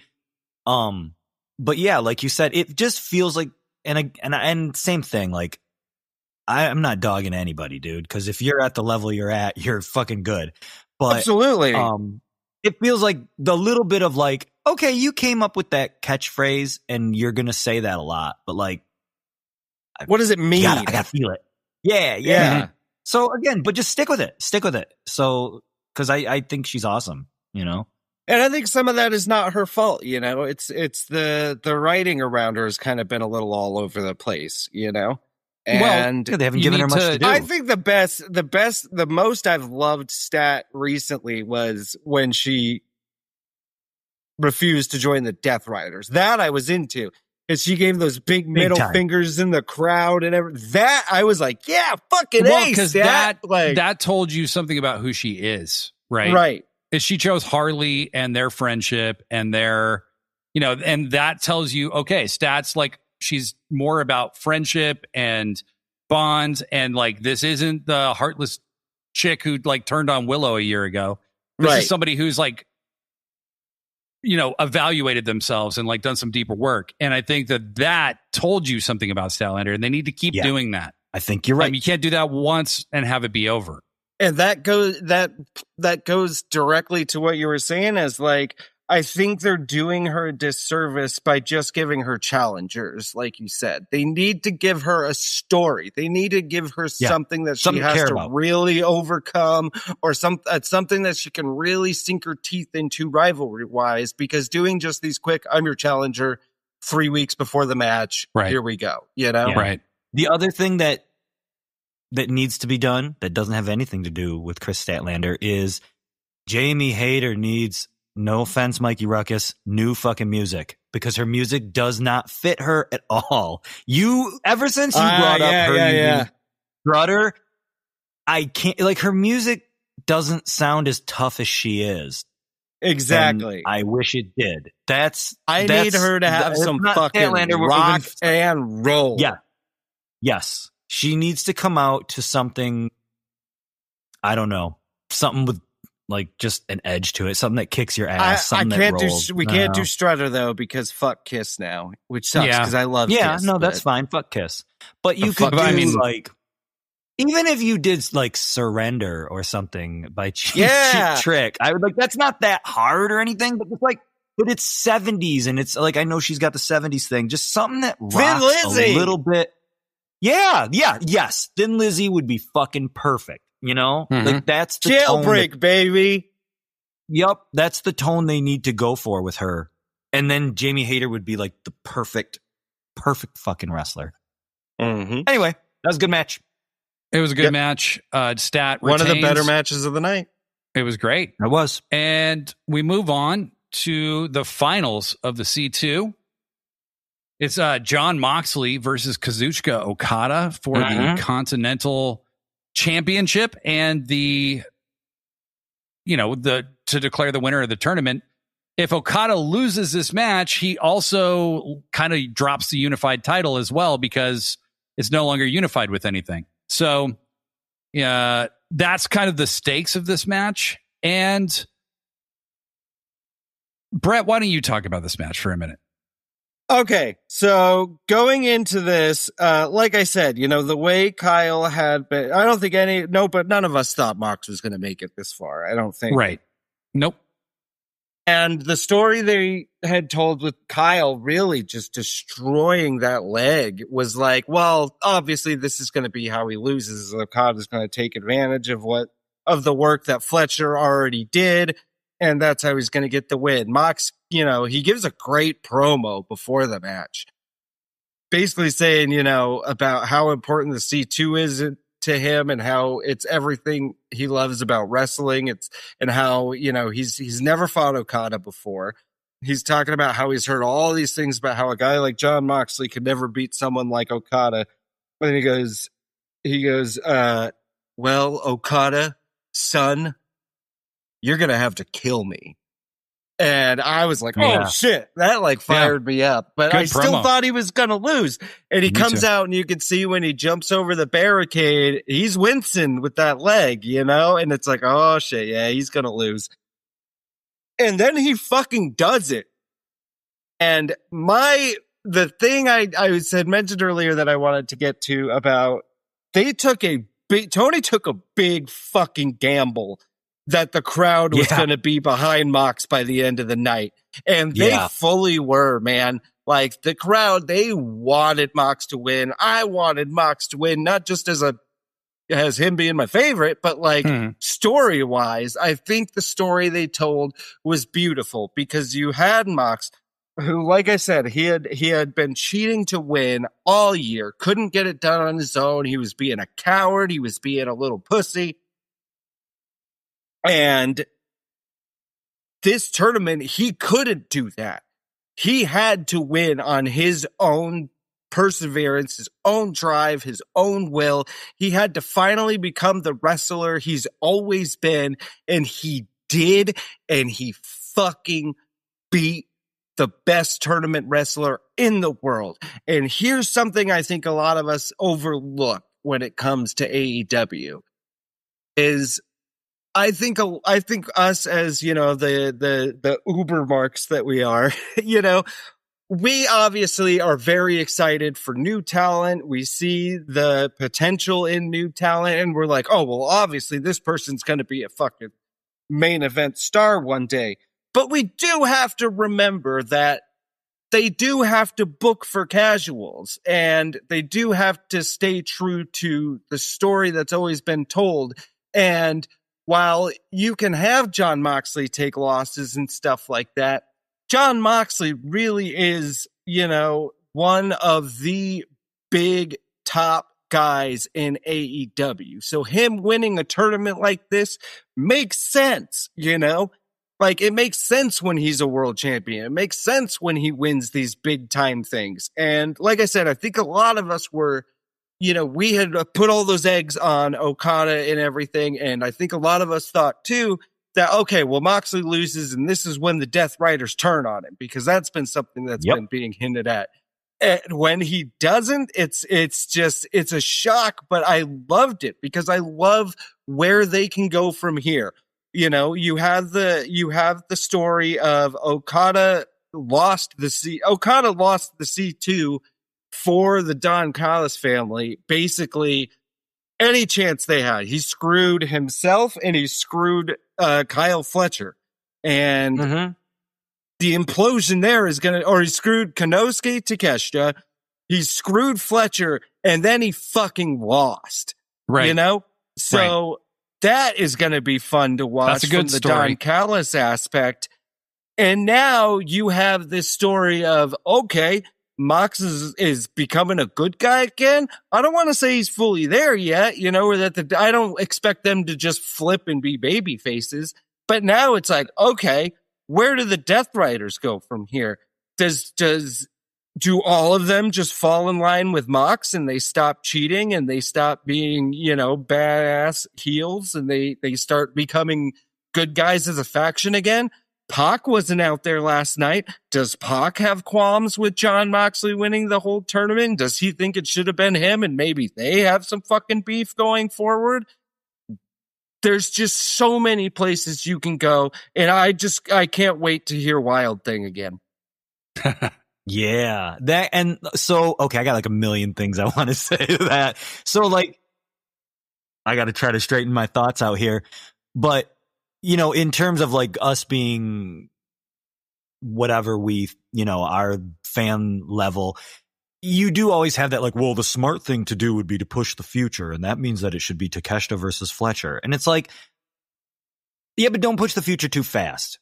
You know, like I always fucking bitch about Randy Orton on here. Well, that's why, because they pushed that guy before he was seasoned and before he was ready. And he never clicked. Fletcher's got time. Takeshita's got time. They got a story to tell. And like you said, Mox, this is not unrealistic. Mox is like the fucking 4-time world champ. He's like the most decorated man in that company. In regards to the Death Riders, what do you guys think? Because, okay, so somebody pointed this out to me the other day, and we'll talk about this a little more when we get to the main event, but like, I was making cookies the other night watching Dynamite, so I heard what Hangman said to Mox, or excuse me, to MJF. Maybe we should wait till the main event. I don't know.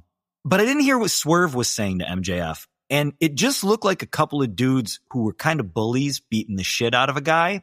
And I know MJF's a bad guy, whatever. It also looked like a couple of dudes dressed in all black coming out of the crowd. Just going to leave that linger in your brain. And then we're going to talk about Jon Moxley making a speech where he basically said, I want to bring AEW up to my level, but you know what? They're already there. And that's what the C2 is. We're already at this level. And I wonder if the fallout from some of this shit is going to be Mox finding out, like, you're going to reap what you sowed, dude. Sown? You will reap what you've sown, because you've been pushing so hard and you've been pushing so hard. Well, now you got it. Now everybody's a fucking bad guy. Now everybody's a hard ass. And like, the competition was always there, dude. You didn't need to do all that shit. You didn't need to put plastic bags over men's heads and spray window cleaner in their eyes. Or maybe I'm totally wrong and I'm just reading it wrong. I just, like you said, there's a lot of ways to go with this. That's a good point. And that's something I thought about too, is because I think some people were saying, you know, well, he can't just be a babyface right away. And it's like, I don't think that's what's happening. Like, I think, I mean, like you said, he's going to have to answer up for all the shit he's done. And are the Death Riders just going to be like, oh, okay, all of a sudden we're good guys? Like, no, like there's going to be some shit. And that's why I'm like, you know, like to the people who don't like Mox winning, let it cook. Cause I think there's so much story that can be told in a lot of different ways, even outside of the Death Riders, that, big time. Well, here to be the contrarian in this whole thing. Couple things. So, number one, the unified title was a complete train wreck and made no fucking sense at all. I understand the concept of unifying two titles. Okay, it's not that. What it is it was made to feel like a really big deal at the time. They had a belt made. Kenny Omega is on one plate, Okada's on the other, right?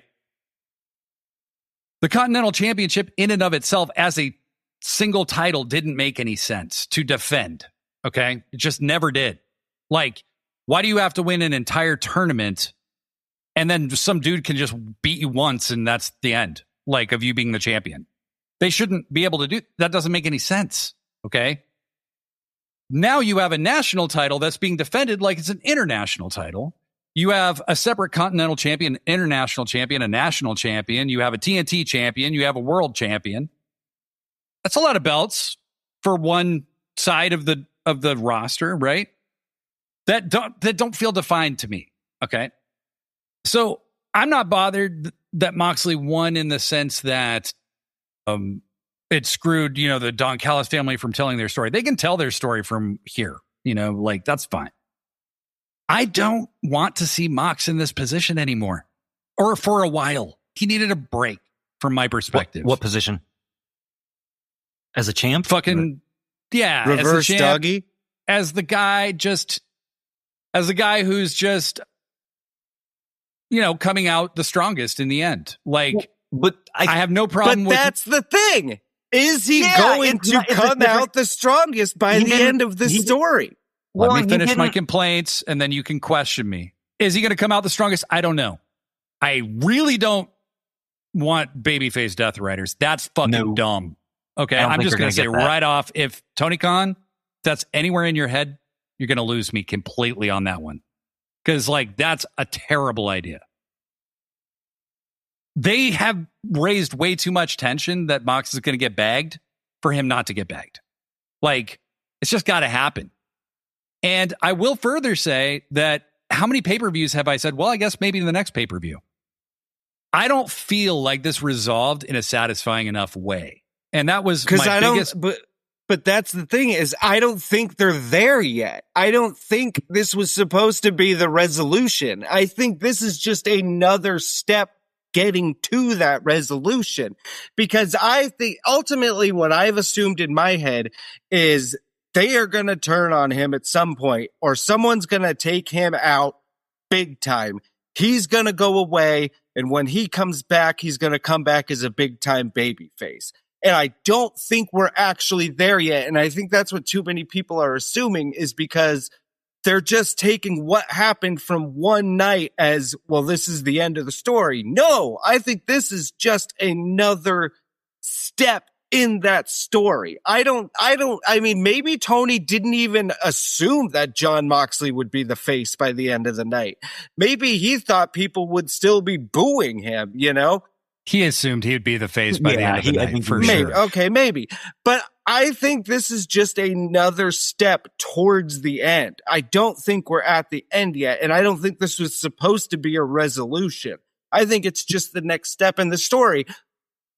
The one thing that we always talk about, that we love about AEW, is it's not like the other company where it's just like, okay, this guy won the title, that's the end of the story, blah, blah, blah. Mm-hmm. AEW is just a continuously moving story. And that's why I think it's a comic book. This is just one episode's ending. This isn't the end of the story they're telling with Mox and the Death Riders. I guess what I'm saying though is I'm bored. I've there's been enough of this. Mox was a champion for the better part of a year. Right? He retired Danielson. He hasn't received really any comeuppance other than losing for a while. Okay? There's been nothing like that. We've had pay-per-view after pay-per-view after pay-per-view of Jon Moxley supposedly building towards this comeuppance. This is the last pay-per-view of the year. There isn't another one till March. I don't want to have to wait till fucking March. And as a fan, I love Mox. He's great. I'm just kind of over it, the Death Riders thing just dragging on and on and on. If they're going to turn on him, you had your opportunities, plenty of them. I was tired of the Death Riders a long time ago. I didn't like the way it started, and then they convinced me, and then I fell in love hard. And I have enjoyed Mox more since he lost the belt than I did before when he had the belt. I think and I'm really trying to not compare it to WWE all the time, but we are accustomed to 3-act plays. That's how movies work in America. Okay. And around the world, whatever. But like, especially here, we are accustomed to, the first act, the second act, and the third act. And then when you watch a movie that is like a 5-act story, it's kind of challenging and it's hard. My attention span, I have a hard time with it. AEW tells, what do you call a comic book where it's monthly? It never fucking, like you said, Brett, it doesn't end. I think Jon Moxley got his comeuppance when Hangman beat him.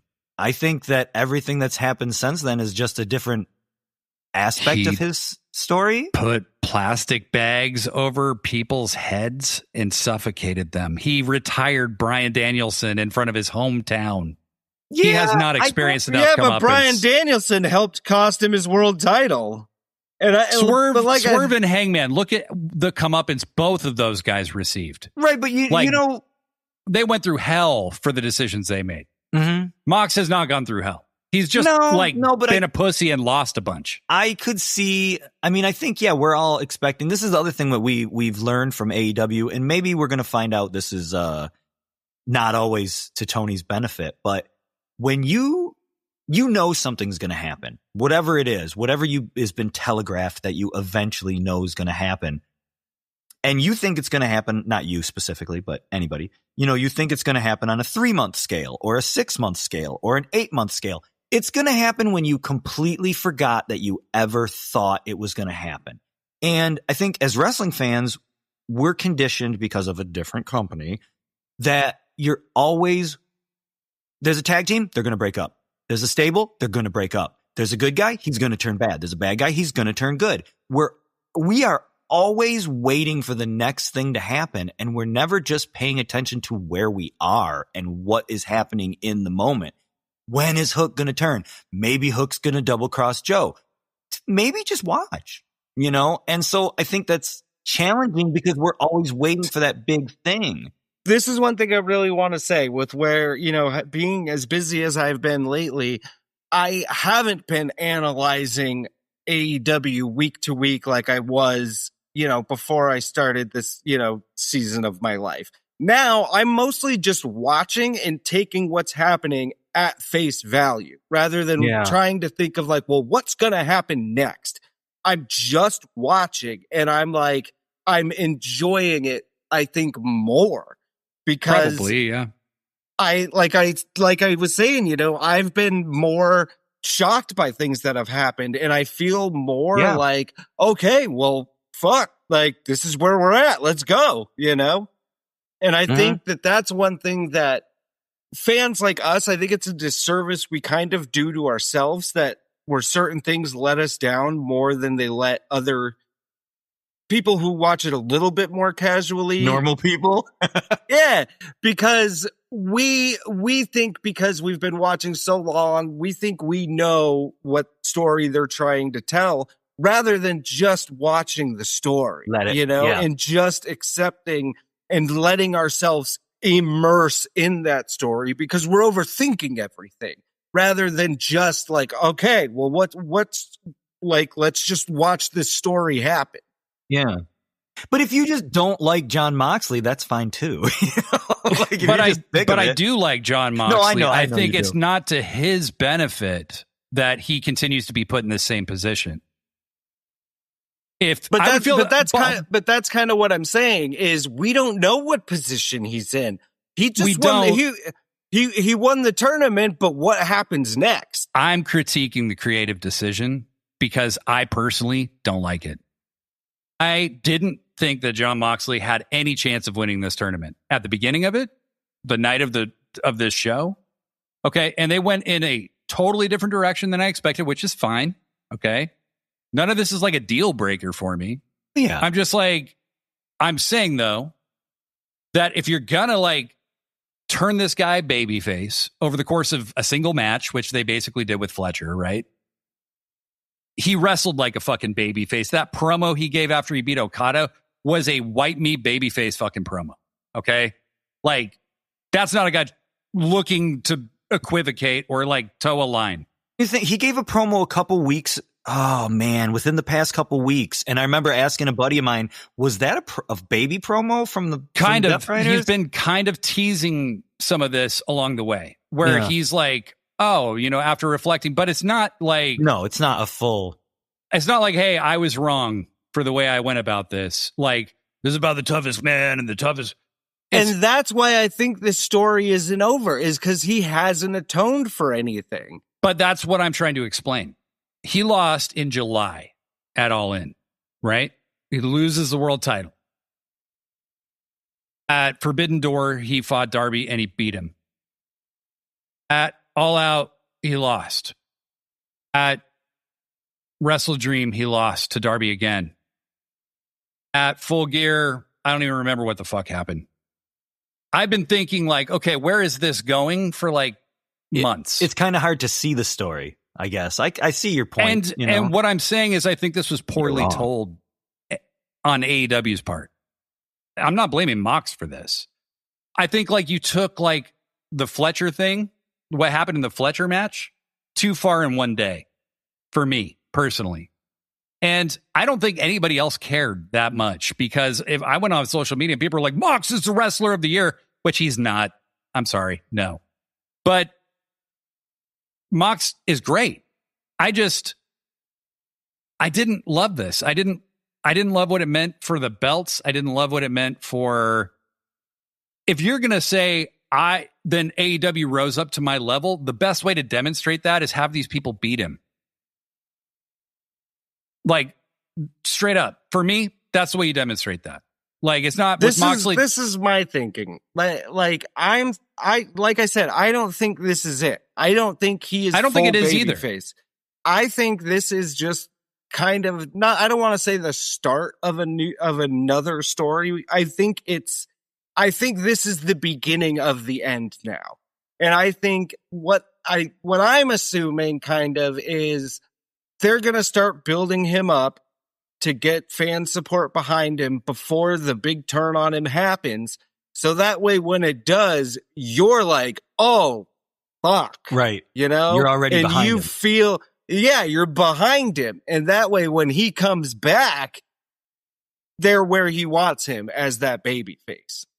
I just think, so I guess last thing I have to say about this, because, it's just opinions, right? Right, yeah. I love this debate, dude. I think this is fucking, I love listening to you guys. Yeah, I'm not saying I'm correct. I guess what I'm saying is, I think that, yes, you're right. This is signaling that there is more to tell. But I've been thinking that we've been telling that this whole time. And this feels like we've been running in place since July. And that bores me. That is not something that I'm excited to see how the rest of this plays out. I will say, irrespective of Moxley winning, if he had gotten bagged last night, I wouldn't even be complaining right now. Like, I don't want 3 more months of this. Like, I don't. Like, that thought of that, it kind of exhausts me. So that's how I feel. Everybody else was on social media. I think the difference we have is I'm saying I don't know what the next 3 months are going to be. So I can't say that I don't want it because I don't know what it is yet. Yeah. Right. I'm more excited I try to take now. And right. And that's why I think what I was saying more is like, I've stopped trying to overanalyze recently and I'm having so much fun is because I truly don't know where it goes from here. And that's what excites me. Yeah. And I mean, there is absolutely. And I'm not trying to make like too many firm declarations here because I have, being a podcaster has been a very interesting experience for me because it has embarrassed me many times and shown me how wrong I am a lot of the time. Podcasting did that? Yeah. I mean, that was finally the thing that did that. Yeah. But I'm trying to say you're wrong already. No, to be clear. No, I understand where you're coming from. I'm just giving my side. No, totally. We're having a passionate disagreement. That is fine. Beauty of a I think the term is dialectic, a logical debate or argument is when you're. I mean, I like listening to you guys talk, and I hope that you don't hate listening to me talk. I love the fact that everybody here is making good fucking points. I don't think anybody's wrong. Right. Yeah. This is why we needed Professor Degree on the show. He's the moral center of us. I agree with everybody. No, I mean, I 100% get where you're coming from, Blade, because it wasn't that long ago where I'm just like, oh, another run in. Oh, I remember this with the NWO, whatever. So I get it. I totally get it. I'm just like, I try to pick things apart where it's like, okay, I disagree with that, but what's the reason why you did it? What's the logic behind why you did it? And I don't necessarily have to like the story. I hope it's a good and a well-told story. But as long as there's like a logic to it and there's something going on, it's like, okay, I'm cool, but I get it. Cause if you're getting sick of it, well, fuck, dude, I don't know when it's ending. Well, that's the thing. Like, I don't know what the intention is here. It feels like the plan has changed several times. I mean, the Death Riders have been together a lot longer than I really ever expected or kind of wanted. But like, I don't think the Death Riders are the same today as they were when they started. They justified all the decisions that they made prior to All In with All In, right? Yeah. It's been since then that I'm like, well, and Tony we've talked about it before. He has a tendency to like, this is my goal. We're at stage A and I'm going to get to this point at G, but the fucking alphabet that comes in between there, it's like sometimes it just feels like you're treading water a little bit. And so I get it. I understand. I know I already said last thing, but truly last thing. To just quickly elaborate a little bit on this unified title thing, because I made this point a couple weeks ago on Sit Down and Shut Up, right? And people treated me like I was crazy or stupid. I did. And yeah. And so I want to be clear. I think what it made me feel was AEW treating me the way WWE treats their fans, which is like, hey, you dumb Mark, we got your money. This belt meant nothing. No. It really kind of does. Because I hear what you're saying. I started thinking about this. How many times was that belt defended? It was defended against Swerve at Forbidden Door. Here's the thing. Like, it's kind of like a trophy. And I'm not trying to like get into the fucking belt debate, though I'd love to. We could do this for days. You said something about the Continental Classic and you were like, you win a tournament and then you can defend that belt later on. And you were like, well, that doesn't make sense. Nothing in sports makes sense to me. I don't watch sports. I don't like sports. I don't know why people would get in a car and drive in a circle for 4 hours. Right. Like that is boring to me. I think the Continental Classic to me is like, hey, remember that idea I had when I was like 12? Yeah, Tony. Fuck it, I'm doing it. You know what I mean? Like, it is goofy as shit. Don't get me wrong. And like the idea of a tournament, and the Claw have entered the chat. Yeah, like a tournament that you can defend. You're right. That doesn't make sense. That's totally fucking stupid. But I agree with that. I don't think it should be a belt. I think it should be a trophy. I think there should be like a Stanley Cup. You get a world title shot for winning the fucking Dynamite Diamond Ring Battle Royal. But I like the idea that hey man, the 24/7 title that never happened before the 24/7 title existed. Never happened. Oh, I don't know if the 24/7 thing, I mean, I don't watch that. But I mean, they did it with the hardcore belt back in the day where the 24/7 rule. That never existed. So like you can't go, oh, well, that doesn't make sense because Hardcore Holly was fucking awesome. You know what I'm saying? So, like, this might be a failure, though. It is a failure, in my opinion. Like, I kind of like it, but I'm weird like that. And then the unified. I think I just don't give a shit. I think that's where I'm at. I just don't give a shit. Like, okay, too, yeah. They did it, and now it's over. Whatever. We're moving on. The unified belt, though, it is weird to be like, we have a unified belt, but only when two belts are unified, and any two belts can be unified. And it's like, remember when He-Man and Skeletor had the two halves of the power sword? And it's kind of like that. I didn't think about that. That is actually kind of cool. Like, so say someone, say Ricochet ends up winning another belt. Now he's a unified champion. That's pretty rad. Champ. That's kind of cool. I mean, it's a Listen, I don't know if it's a good idea, but it's a different idea. And they said that it was going to be on par as like a second world title. They defended it like once or twice. Did they say that? And then or they did just we say gave that? up on it. Swerve That's wrestled true. for it in the semi-main. Did he? Oh, he did Door. wrestle for it that one time. Yeah, that's when he lost and got destroyed by the Don Callis family. Like, I'm just saying. So, just keep in mind, Eddie Kingston won the original C2, right? So he said, Tony Khan did. Well, Eddie's already, so Eddie's already the, what was it? The New Japan Strong champion and the ROH champion. If he wins this title, he'll be the Continental champion, creating a triple crown. And then within 2 months, he had lost all those titles, right? Well, man, it's any given night, man. But he defended them all separately, which Tony Khan, of all people, should know. Don't call it the Triple Crown if you're going to do that. Especially right? when you don't own one of those belts. Well, right. But this time I was like, well, he owns both those belts. Right. So I was like, get rid of the Continental title.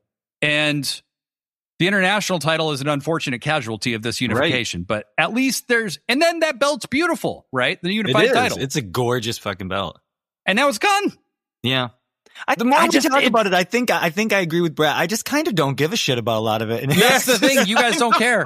That's fine. I completely understand that. No. You guys don't care. I do.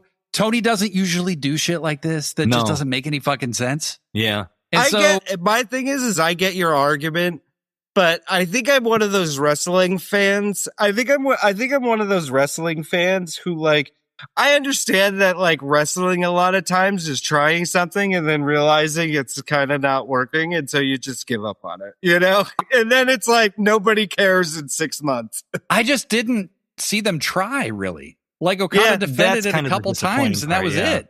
Like that's what I mean. It was like Omega versus Okada unifying the titles. Biggest thing ever. Thanks for your money. Bye. Hey, you know what? I remembered what I was going to say about the mixed nuts match. It was when Orange Cassidy he faked like he was going to put his hands in his pockets, but then he did the Daniel Garcia dance. I thought that was pretty cool. Yeah. So the main event was a 4-way for the Men's World Heavyweight Championship. Yep. Sorry, was that a good? I got this one right. This one right. I did too. Swerve came out with the rad Green Lantern entrance. That was sick. Yeah. Fuck. Yep. So when those dudes were coming out, this is when I know there was like, fireworks for a few people, but not for everybody.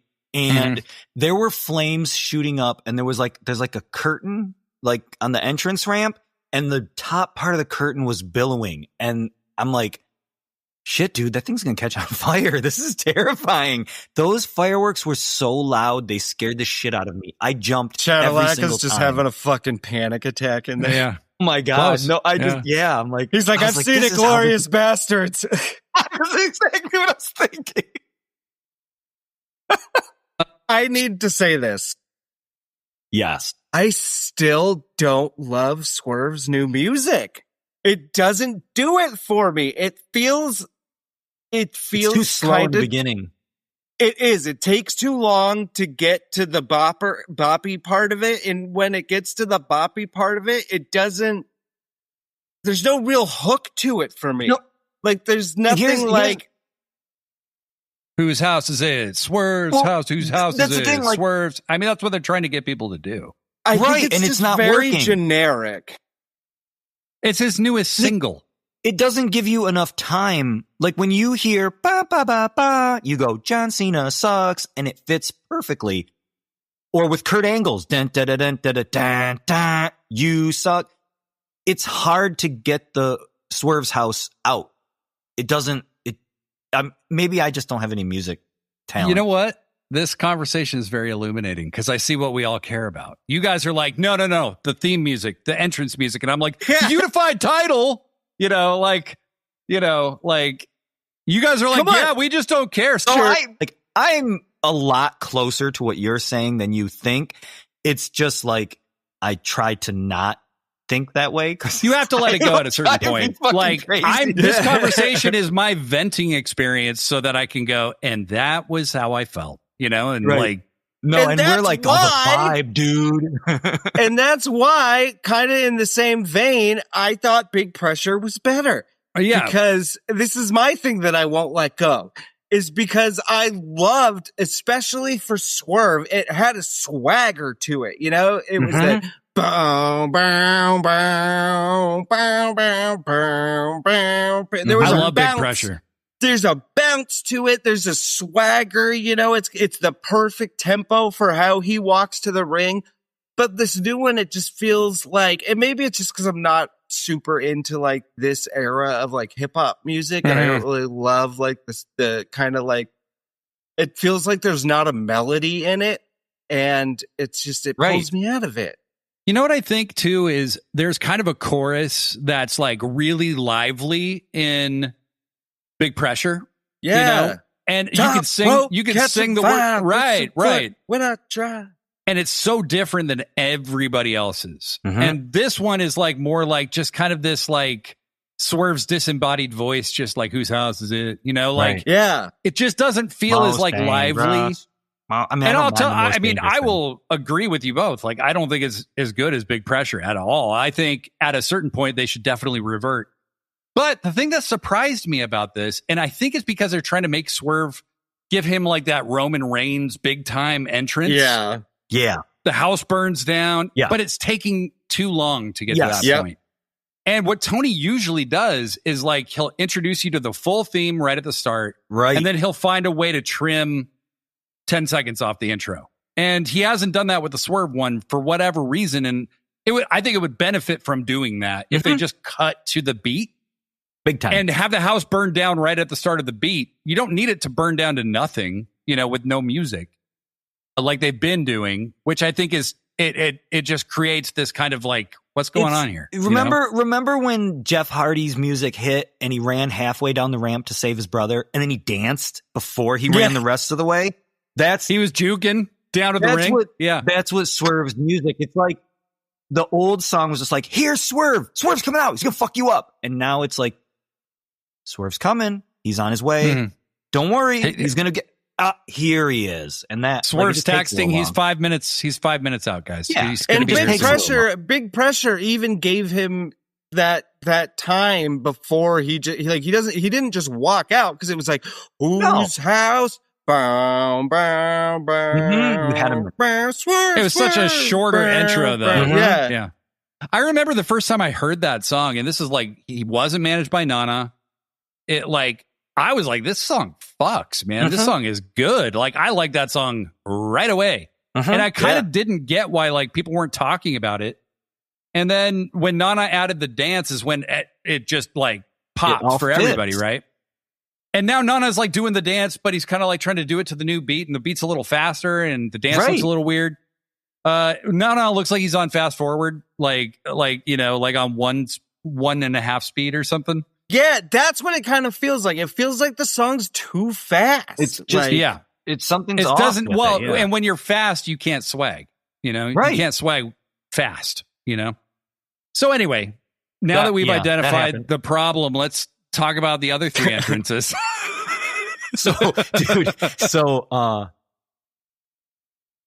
MJF got the fucking massive pop of the night. He got a massive pop. Yeah, massive. He did. And the other time that the crowd kind of got into it, and obviously for Hangman, but like when Joe came out, my section, which was pretty quiet most of the time, all of a sudden just came alive with Joe chants. Joe, Joe, Joe. It's like, holy shit, you guys been waiting all night for this guy.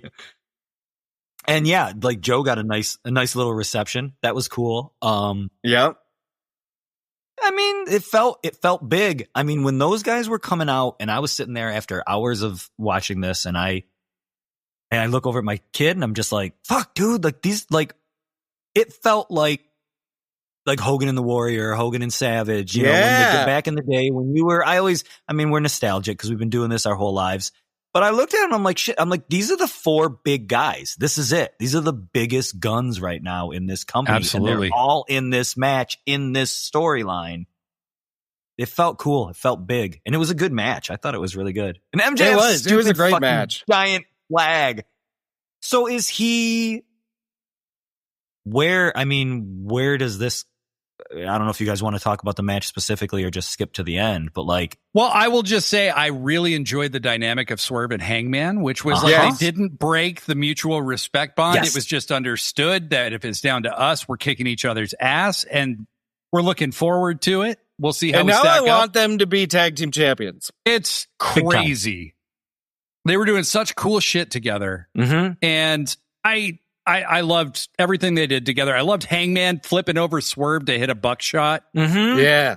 That was so dope. But when it was time for them to go, they went, and it was fucking awesome. Hangman has the tights with the flames all over him again. Mm-hmm. Because he's pissed again. One thing that I liked was they were going at each other, Swerve and Hangman.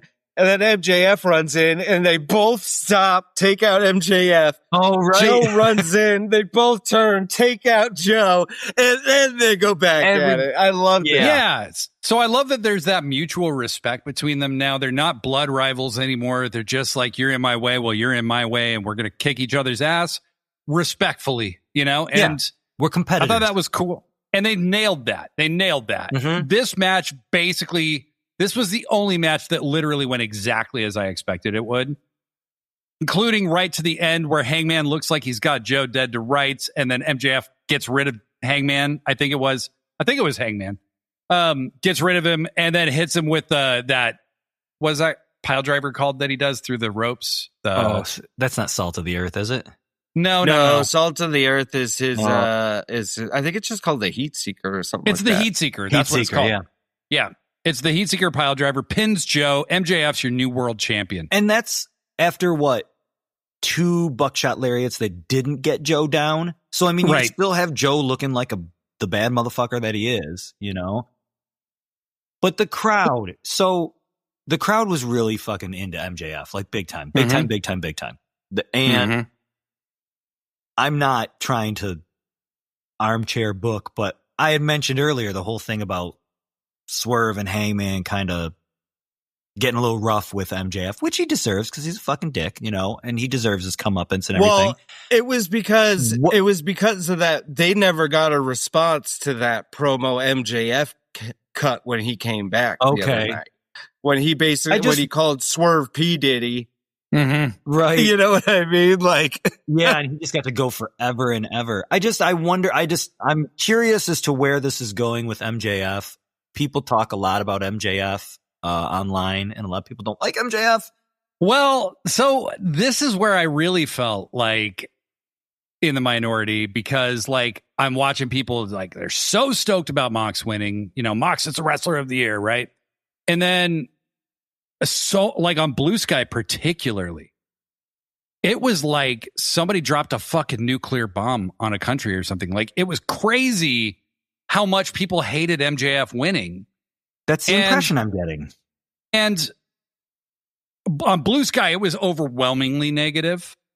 Mm-hmm. Elsewhere, I would say it was more 50-50. And it's so disconnected from the actual reality of the non-perpetually online fan base. Like, my reaction to Mox winning is disconnected from the reality of the fan base in a lot of ways. Here's the thing is, like, you're not supposed to be excited that MJF won. He's not supposed to be a babyface. Like, you're supposed to, if you're watching this in kayfabe, you're supposed to be pissed that MJF won. Yep. And I don't think, so I have some concerns that I think a lot of people are just assuming are going to happen that I hope don't happen. I like the flow of Dynamite and Collision right now. I really like it. Mm-hmm. I really don't need 20-minute MJF promos. No. Okay. Well, what I was saying was, because I didn't see Blue Sky, like, were they mad kayfabe or were they mad like this is the dumbest thing AEW could have done? They dislike Max because they feel he is derivative. He is, he's not grown, like lowest common denominator. A lot of people say he's lazy, that he like not as a wrestler, but like his material is always the same. Make fun of the sports team, make fun of, and they're not completely wrong, right? They're not completely wrong. I do think they have failed to acknowledge the shifts in Max that I felt he was making last year, where he was exposing more of the real Max, that he feels he's a fraud deep within, that Hangman really brings that out of him. That was what Swerve was getting into. I think if people, what I'll say to anyone who thinks Max is just going for lowest common denominator, watch that fucking comeback promo he gave 2 weeks ago. I thought it was Holy great. shit. Yep. That was one of the best promos I've seen in a long time. It was great. And there's the thing with Max where, is he going for the lowest common denominator thing? How do I want to say it? Because he's lazy, or because he knows the character knows that that's going to piss you off? You know what I'm saying? Like, yes, I think he is fucking challenging. Dick.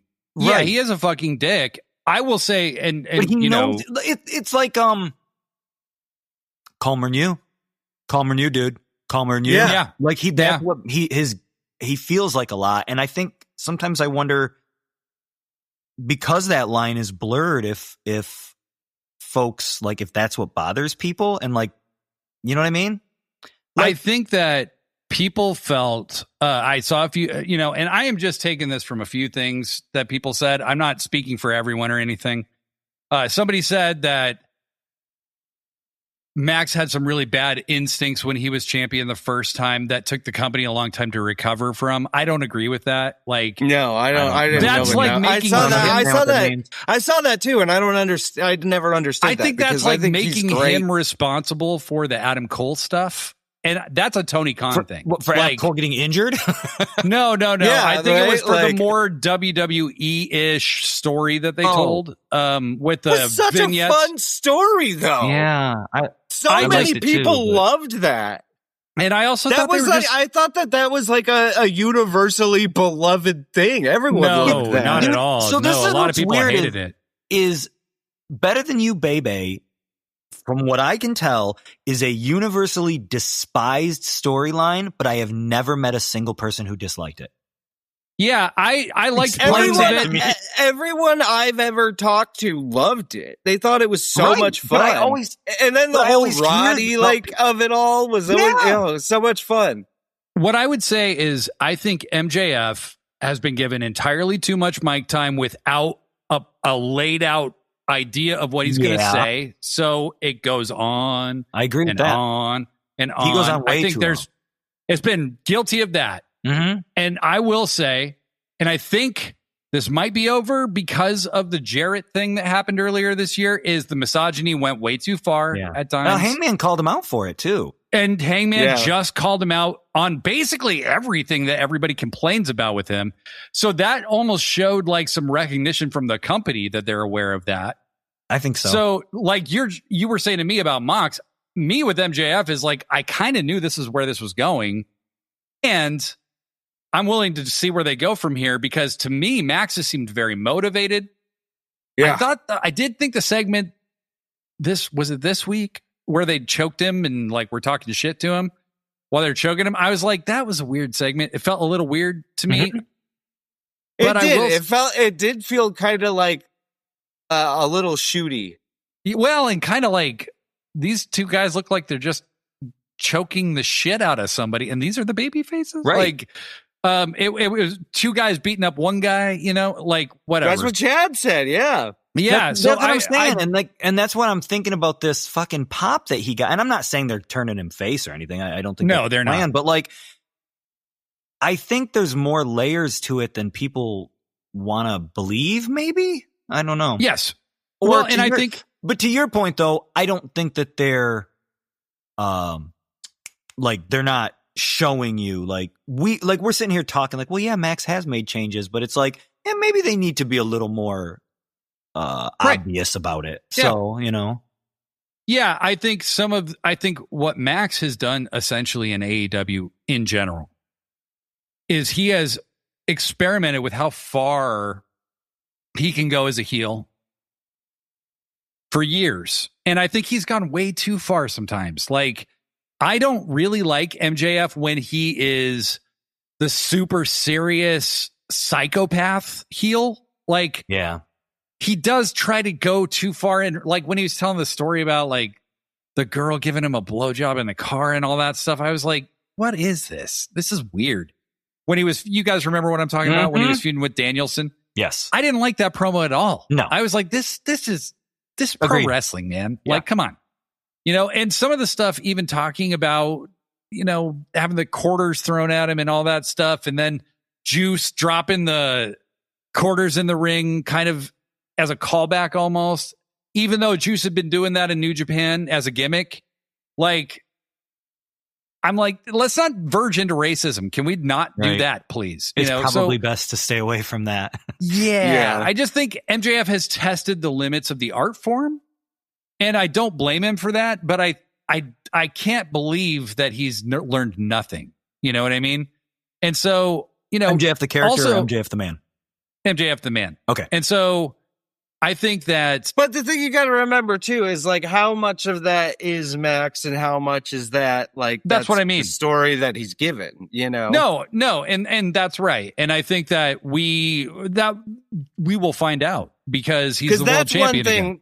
That's one thing I think some fans have a hard time remembering is if a character does something, they're assuming that it's the real person, like, it's because they wanted to do that. It's like, well, not always. Maybe Tony Khan told him to go out and do that. You know what I mean? And I think some people assume that pro wrestlers have more control over things than they actually do. Right.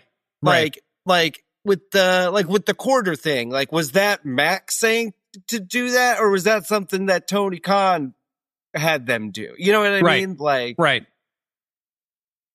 Well, those are our takes, but I had asked our Threads community for their takes because I wanted to see where we fell in relation to everybody else, right?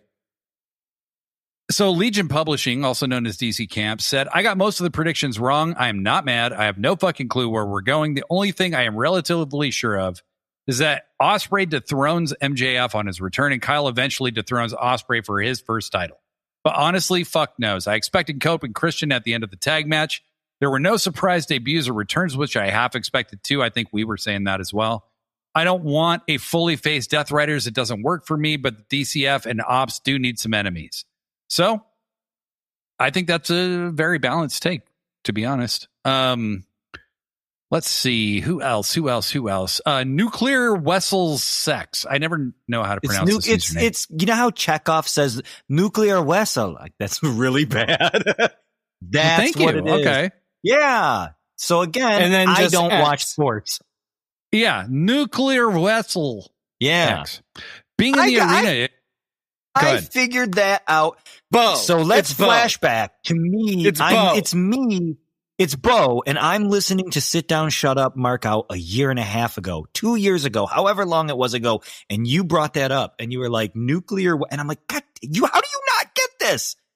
But I used to tape Star Trek The Next Generation. So anyway, that's what it is. It's nuclear vessel. I don't know. I'm sorry. Some things are just really obvious. Took whatever value there was in correcting me way too far.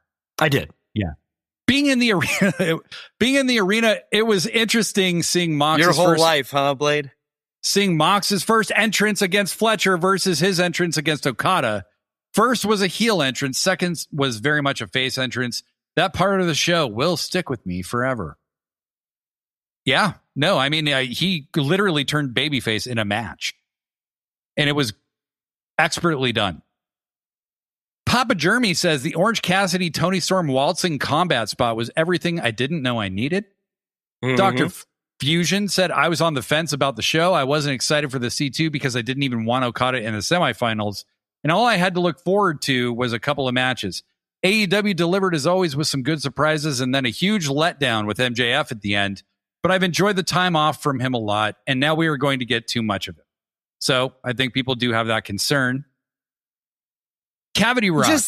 I just think he's a great heel to chase as a champion. Yeah, I agree. Yeah. I think people are also really scared that he's going to be champion for a really long time again. And I'm like, that hasn't been the case with most of the people who've won the title again. Like Joe was champion for 2 months. Joe was champion for 3 months the first time, or 4 months, maybe 5 months, something like that. And then this time he was champion for a month. Yeah, most of their title reigns aren't But and Moxley, he's a 4-time champion. He's had 2 championship reigns that were each almost a year. Yeah. But the 2 in between were like a week and like a month. Well, and the thing with the Death Riders is it started out kind of shaky before it got good. So maybe it felt longer than it really was, you know? Yeah. And so Max was champion for 14 months. He could lose the belt to Bandito on Dynamite, which he should do. Okay. He should do that. Do it, Tony, you coward. You coward. Make Bandito the world champion. All In's in like August. Right. So, I mean, I don't think he's going to hold it till August. I don't think so. Think? I don't think so. Maybe. No. I don't know. Cavity Rock says, the thing I appreciated the most about the booking was that it was a bit unpredictable. No shit. I didn't see Mox Cavity Rock. Cavity Rock's the dude. I like that guy. I chat with him a bunch. He's a good dude. I like him. Cavity Rock, shout out. I didn't see Mox even being in the finals, let alone win the C2. No shit. Very true. Everyone has been waiting for the Death Riders to turn, and so far we got something different. TK didn't need to rely on surprises or returns. It was just 5 hours of really good wrestling. That is the point I guess I want to reemphasize. And in my critiques and criticism, I thought the show was very good overall. Like, it was a fan. I had fun the whole night. And you know what? I didn't even get a chance to mention it. It was such a little thing. In the Okada Moxley match, remember when Okada kicks out at 1? He didn't kick out of 1 and like muscle up. He kicked out at 1 because he was freaked out because he realized he was about to lose. That was cool. Yeah, that was like what a great little touch. You could see that from our seats. Like, yeah. Okada's like, oh shit, I'm fucked. Like, and then he got pinned like a minute later. But pinned. I thought that was such a great touch from Okada. Like, that guy's so good. Okay.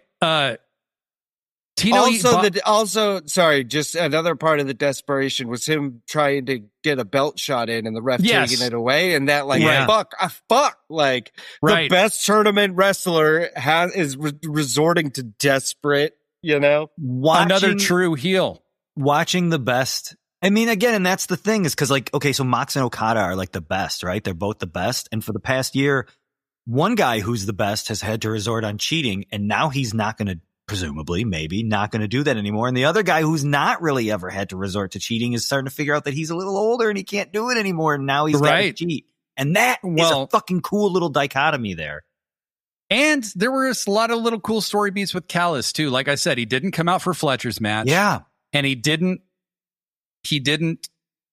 you know, and he pretended like he didn't see Okada cheat to beat his own guy who's in his family. So Wrestle Kingdom should be interesting.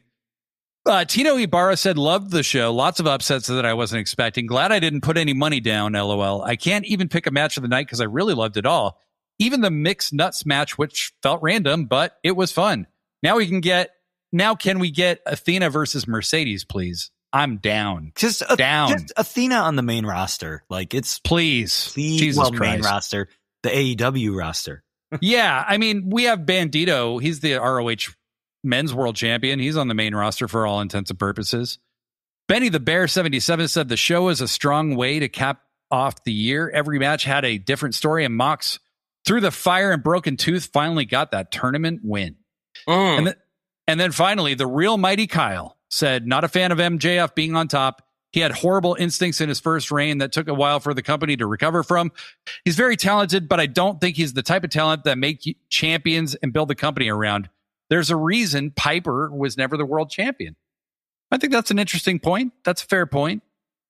So, yes, that was clearly the comment I was referencing earlier. I didn't mean that as a dunk in any way.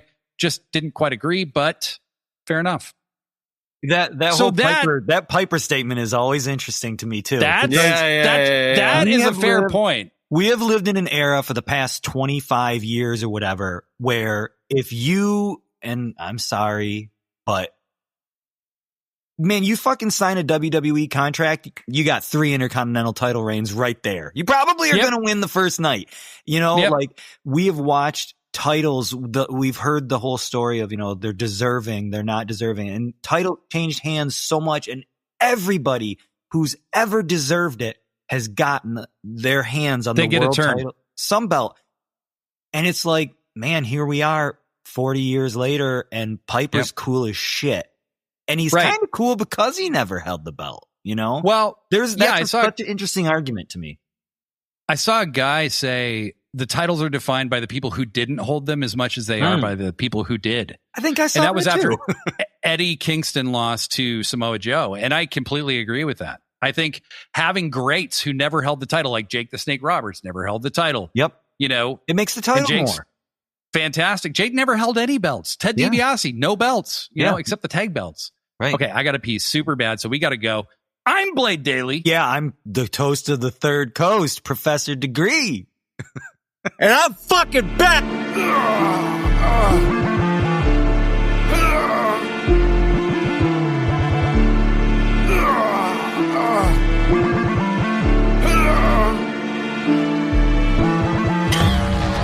Sickos Club.